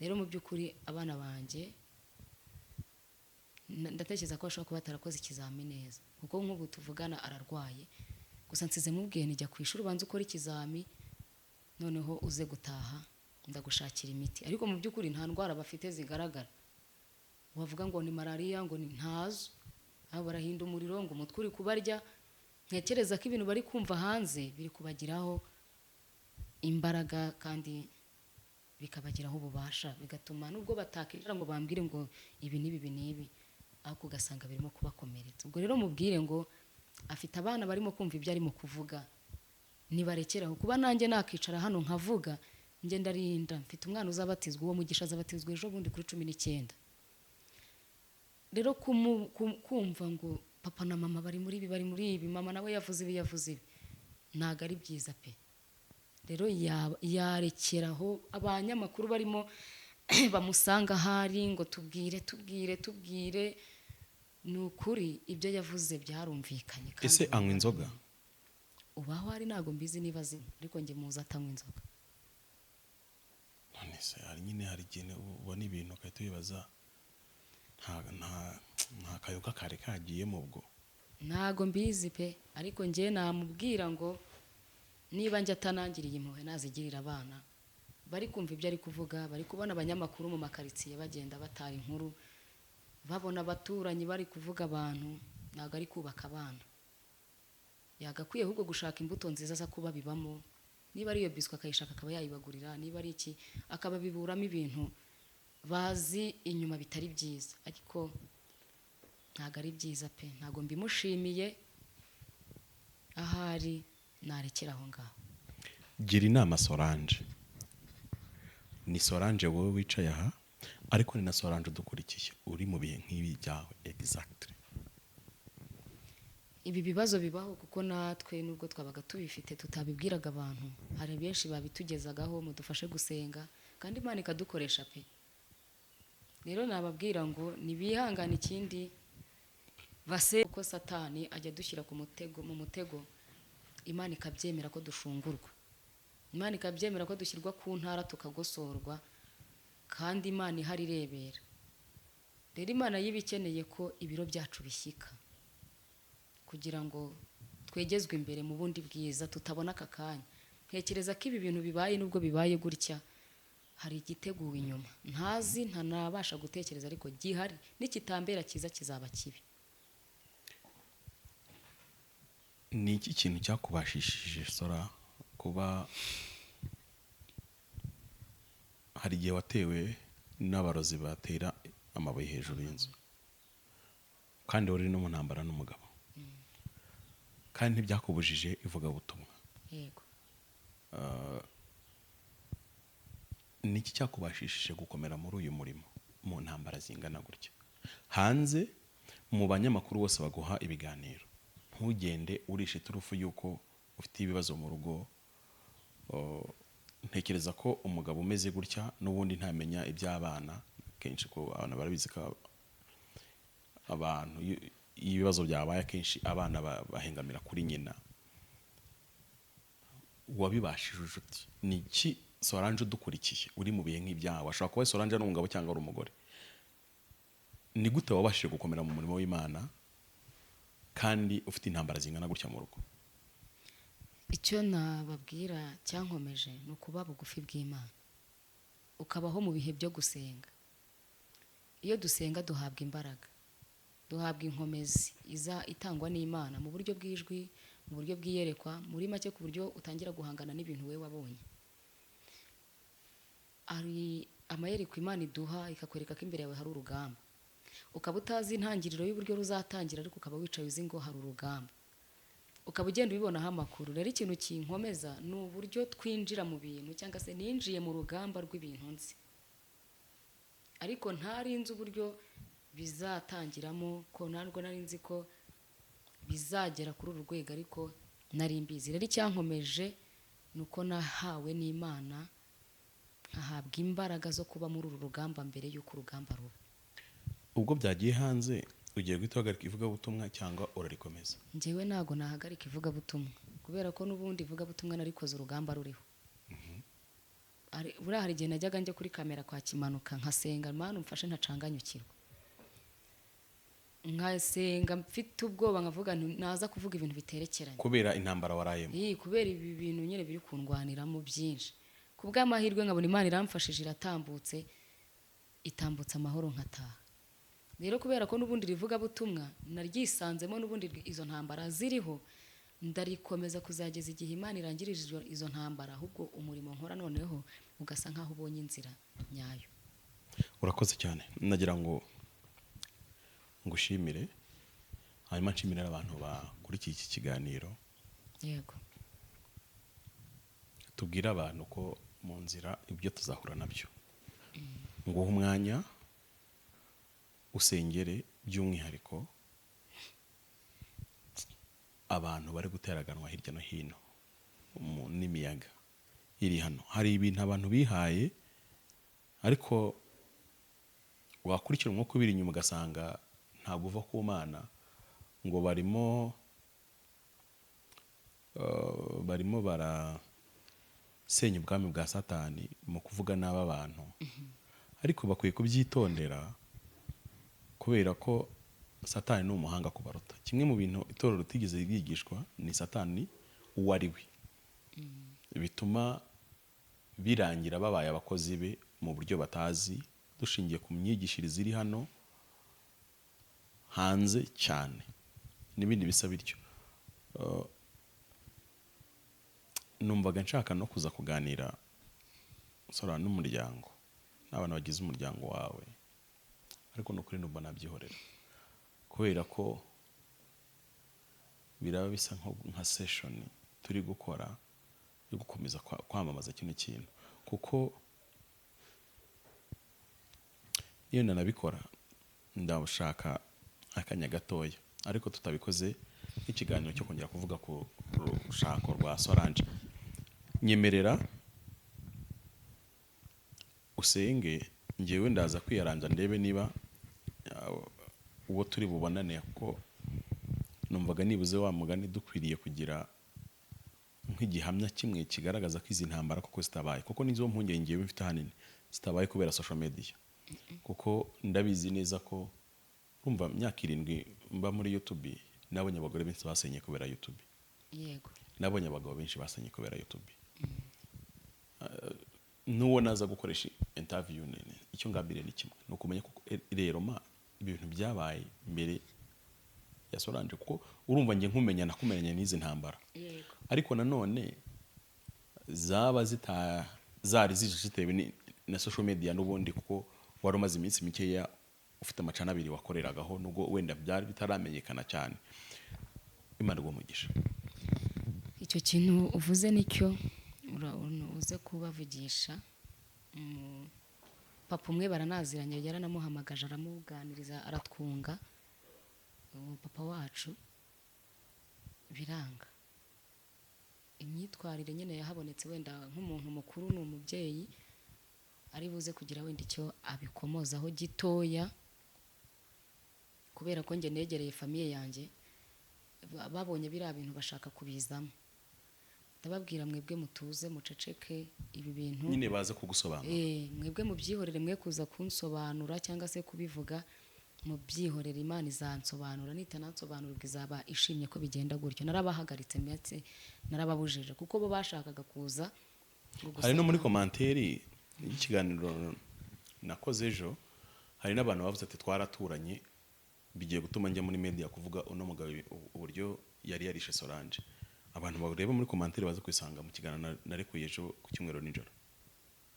Izo nazo narazibonye zimeze gutyo. Ariko yego, reka nze nibuze, nge numvaga ko waza kubavugisha bombi. Yego. Ukaza gushaka, kuko nabavuzemo bombi mu kiganiro. Papa Imani azi icyo gihe cy'urwo rugamba rwa 2014 uburyo yabigizemo uruhare kugira ngo rugumeho. Papa Imani yigeze anandwaza mu bitaro, yanantayeyo, yansize. Umugabo yagutaye ku bitaro. Araza kundwazayo, amera nkaho mbese yambereye nkaho ari we databukwe. Ndumva waza kuza kumuvugisha nawe atashaka kutaboneka wenda ku bw'akazi cyangwa se ubundi, ariko ukasa nkaho bikorera rimwe, kuko nshaka ko nyuma y'ibi birangira abandi bakomezanya amakuru yabo hanze, iyo twebwe tugakomeza ivugabutumwa nk'uko tuvugwa ijambo ry'Imana, nta yandi magambo tuza kuvanga ngo y'umuryango ngo y'ibyabaye, ubwo nkasigara ntegereje iherezo, niba rusubiraho cyangwa rukavaho, ibindi nkabiharira Imana. urakoze cyane, dusohoreze dusengera. Mana turagushimye, turaguhimbaje. Cyambere tugushimiye nuko waturinze uyu munsi tukaba turiho tuvuga izina ryawe. Hari byinshi byagombaga kuduhitana, izina ryawe rikaba ritakivugwa mu kanwa kacu, ariko waturindiye ubugingo, urinda n'umwuka wera washyize muri twebwe nk'ikibitsanyo cyawe kugira ngo kitangirika kigata agaciro. Ndagushimiye rero ko wabaye mu ruhande rw'aba bantu turi kumwe, kandi ndagushimiye ko wabaye mu ruhande rw'abaduteza amatwi badukurikiye bari hirya no hino, kuko uyu munsi duhagaze tuvuga ineza yawe. Ushimwe rero ko wampaye kongera kuboneka kuri uyu muyoboro Mana, kuri Beura uwashyingiwe kugira ngo mbashe kuhatangaza ubu butumwa, ndetse no kuri iyi cene Uwiteka ya Solange TVT, kubera ko washimye ko Uwiteka Nyiringabo Imana iki cyigisho cyangwa se iki kiganiro kihatambuka, tugushimiye ko waciye inzira. Reka rero ibyo tuvugiye ahangaha bigira umumaro mu mitima y'abagiye kubyumva, kandi ukureho impagarara zazanywa n'abadayimoni mu izina rya Yesu. Ukureho inama n'ibitekerezo byakorerwa inyuma bigateza imivurungano mu mitima y'abantu, ibyo byose bihagarikwe n'imbaraga zawe. Nyemerera ubane natwe, kandi umwuka wera ashyigikire iri vugabutumwa, kandi umwuka wera agira ibintu asobanura hagati muri twe bidasobanutse, ashyira ibintu ku murongo, yeze ibitejejwe, ahumanura ibidahumanutse, kugira ngo tubashe kubona umugisha. Byose mbisenze nizeye mu izina rya Yesu, amen.